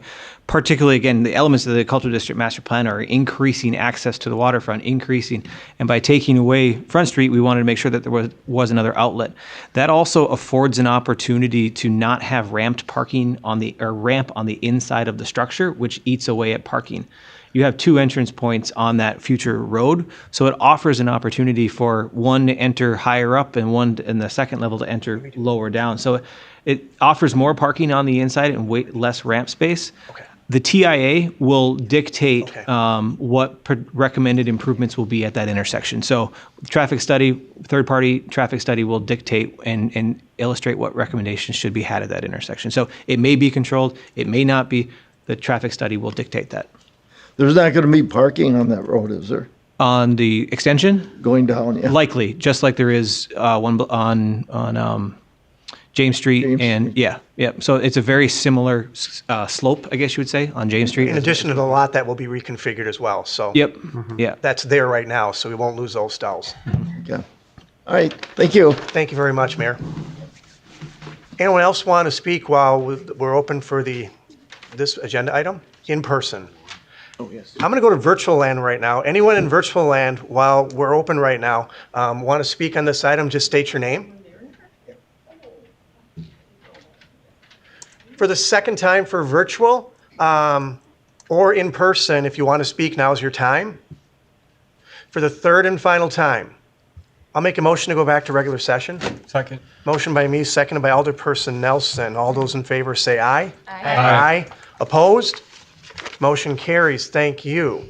Other questions, comments? We've gotten a lot here. What I'll probably do right now, and we can still continue to talk about this, but I will make a motion to approve the development agreement terms with New Land Enterprises for a proposed redevelopment for the west side of 100 South Broadway Block in downtown De Pere, tax increment district number 18. I'll second. Motion by me, seconded by Alderperson Cuniger. Before we go forward here, the comments were really very good from the alders as well as the public, and that's what we want to do right now. This is introductory. This is helping them gather information as we move forward. These terms are signaling to them that we're pretty good with this, and we'd like to see this progress to a point where you can bring more stuff back to us. I also want to compliment New Land I know Tim and Joey are here, but it's these developers that take these huge risks to take on these parcels, in this case, a blighted area, to make this area better. We wouldn't be here for discussion right now unless you guys stepped up. So I'm really appreciative for that, and I want to make sure you send that back to the rest of your team. Obviously, we know there's a lot of work to go into this going forward. There's no guarantees for anything, but your willingness to step up and do that for a site that for 7 years has stood vacant speaks a lot. And it's developers like you and the others that step up with Shopko, the Andy Kranzes that are back there, that really flat out makes De Pere a better place. So I wish you luck going forward. I'm excited about this. We will vote on this right now. We'll vote on this right now, and then obviously we'll see it sometime in June, more formal development terms. Is that correct? That's how it works. All right. So we have a motion and a second. Additional discussion or comments? That said, we do need a roll call vote, please. Alderperson Gantz? Aye. Hanson? Aye. Cuniger? Aye. Ledvina? Aye. Nelson? Aye. P-Rock? Aye. Hill? Aye. Mayor Boyd? Aye. Motion carries. Thank you. Thank you for coming in. Dan, Quason, Joey, Tim, thanks for the presentation, answering the questions to the best of your ability. Thank you much. And again, we don't take this lightly. This is a large project, and this deserves as much attention as possible. All right, moving forward. We're moving to resolutions, item 9. I will make a motion unless someone wants to take something out, and I'm perfectly fine with that. I'll make a motion to suspend the rules and approve all the resolutions as one. I'll second. Motion by me, seconded by Alderperson Gantz to approve item 9 resolutions A, B, C, and D as one. So we're gonna make them. Yes. Sorry, I'd like to take out A and B. Very good. I will rescind that motion, take out A and B, and I will state that the motion to suspend the rules will be to vote on C and D. The seconder concurs? All right. We're going to make a motion to vote on C and D to suspend the motion. All those in favor of suspending the motion and voting on C and D together, say aye. Aye. Aye. Opposed? Motion carries. Thank you. I'll make a motion to approve item 9 resolutions C and D.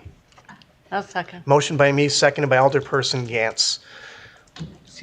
There should really be no discussion on that. So all those in favor, roll call vote, please. Alderperson Hanson? Aye. Cuniger? Aye. Ledvina? Aye. Nelson? Aye. P-Rock? Aye. Hill? Aye. Mayor Boyd? Aye. Gantz? Aye. Motion carries. Thank you. Let's go back then to item 9A, resolution 2633, authorizing development agreement with 9th Street Development LLC, parcel WDD 002004. I'll make a motion to approve. I'll second. Motion by me, seconded by Alderperson Nelson. Discussion, comments. Alderperson Hanson. Yeah, Dan, there appears like there's going to be a driveway connecting 9th Street to the parking lot for Festival and the adjacent strip mall businesses. Have we received any objections from them about that? Or I assume it would be in their favor, another access point, but. Same ownership group. What is the same ownership group? Okay. And then just verifying the numbers, so 350,000, and we're estimating about 53,000 additional revenue per year from this? Yep. Mm-hmm. And then how long is the TID bond going to last for? 350. This one, you're looking, so this TID was created for the reconstruction of the roundabout near the highway. That was created in 17-ish, somewhere around there off the top of my head. This probably has, I think it's about a 12-year bond. We'll probably have a call date closer to that. So it'll probably be a 10-year bond with a call date of 7, if possible. We can use potential excess increment if it's available as those later years to help pay off at that call date. Okay. All good. Yep. Thank you. Other questions or comments on this item? All right, roll call vote, please. Alderperson Cuniger? Aye. Ledvina? Aye. Nelson? Aye. P-Rock? Aye. Aye. Mayor Boyd? Aye. Gantz? Aye. Hanson? Aye.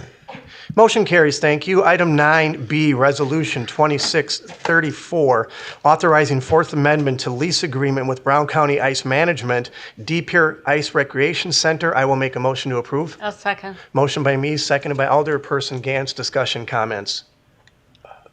Alderperson Hanson? Alderperson Hanson. Just some questions for Marty quick. First, I want to thank the user groups and staff for working in the 2 hours, the annual weekly open skate. So it looks like right now, confirm if I'm incorrect, Marty, we only have 1 2-hour special event per year. So that's going to shift now to the weekly open skates from October to February. So in the past agreement, we asked for a 2-hour window basically to hold like a special event. But what we're now requiring is that there is an open skate offered weekly. Okay.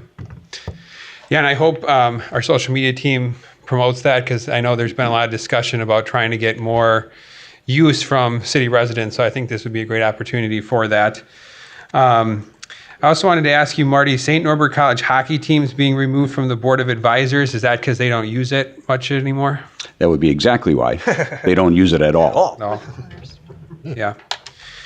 And then in the original agreement, it says a minimum of 75% of revenue obtained shall be directed to improvements at the ice facility. I did notice that's crossed out in the red line version. I'm wondering why that's being removed. Well, if you could clarify, are you talking about the management fee in the formula? No, I think it just says that the revenue generated from the facility, 75% of it is supposed to go to ice improvement facilities. There's nothing else. Okay. Can you point me in the right? Because how our revenue works right now, there's 2 different streams of revenue. There is a revenue that comes in a form of something called the management fee. And what happens at the end of the year, Brown County Ice Management, after they go through their operating and revenues and losses, if they make, let's just say $20,000, they keep $10,000 and $10,000 goes into our ice arena fund. The other source of revenue that we have is from our surcharge. And there is a surcharge tacked onto all the hourly rental charges, and all of that money goes into the ice arena fund, and all of that money goes back into the ice arena. Mm-hmm. Yeah, it's on page 203 on the top. Section 9, financial gain. I mean, it sounds like we're already doing that, but I was just curious why it was deleted. Do you see it, Joanne? Page 9. We're looking. It's page 10 of the original lease agreement, page 203 in the packet. Okay. Page 9.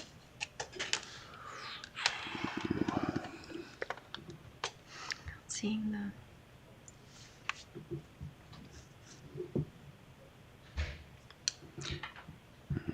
You know, this would have been a good one to ask ahead of time, Alderperson Hanson.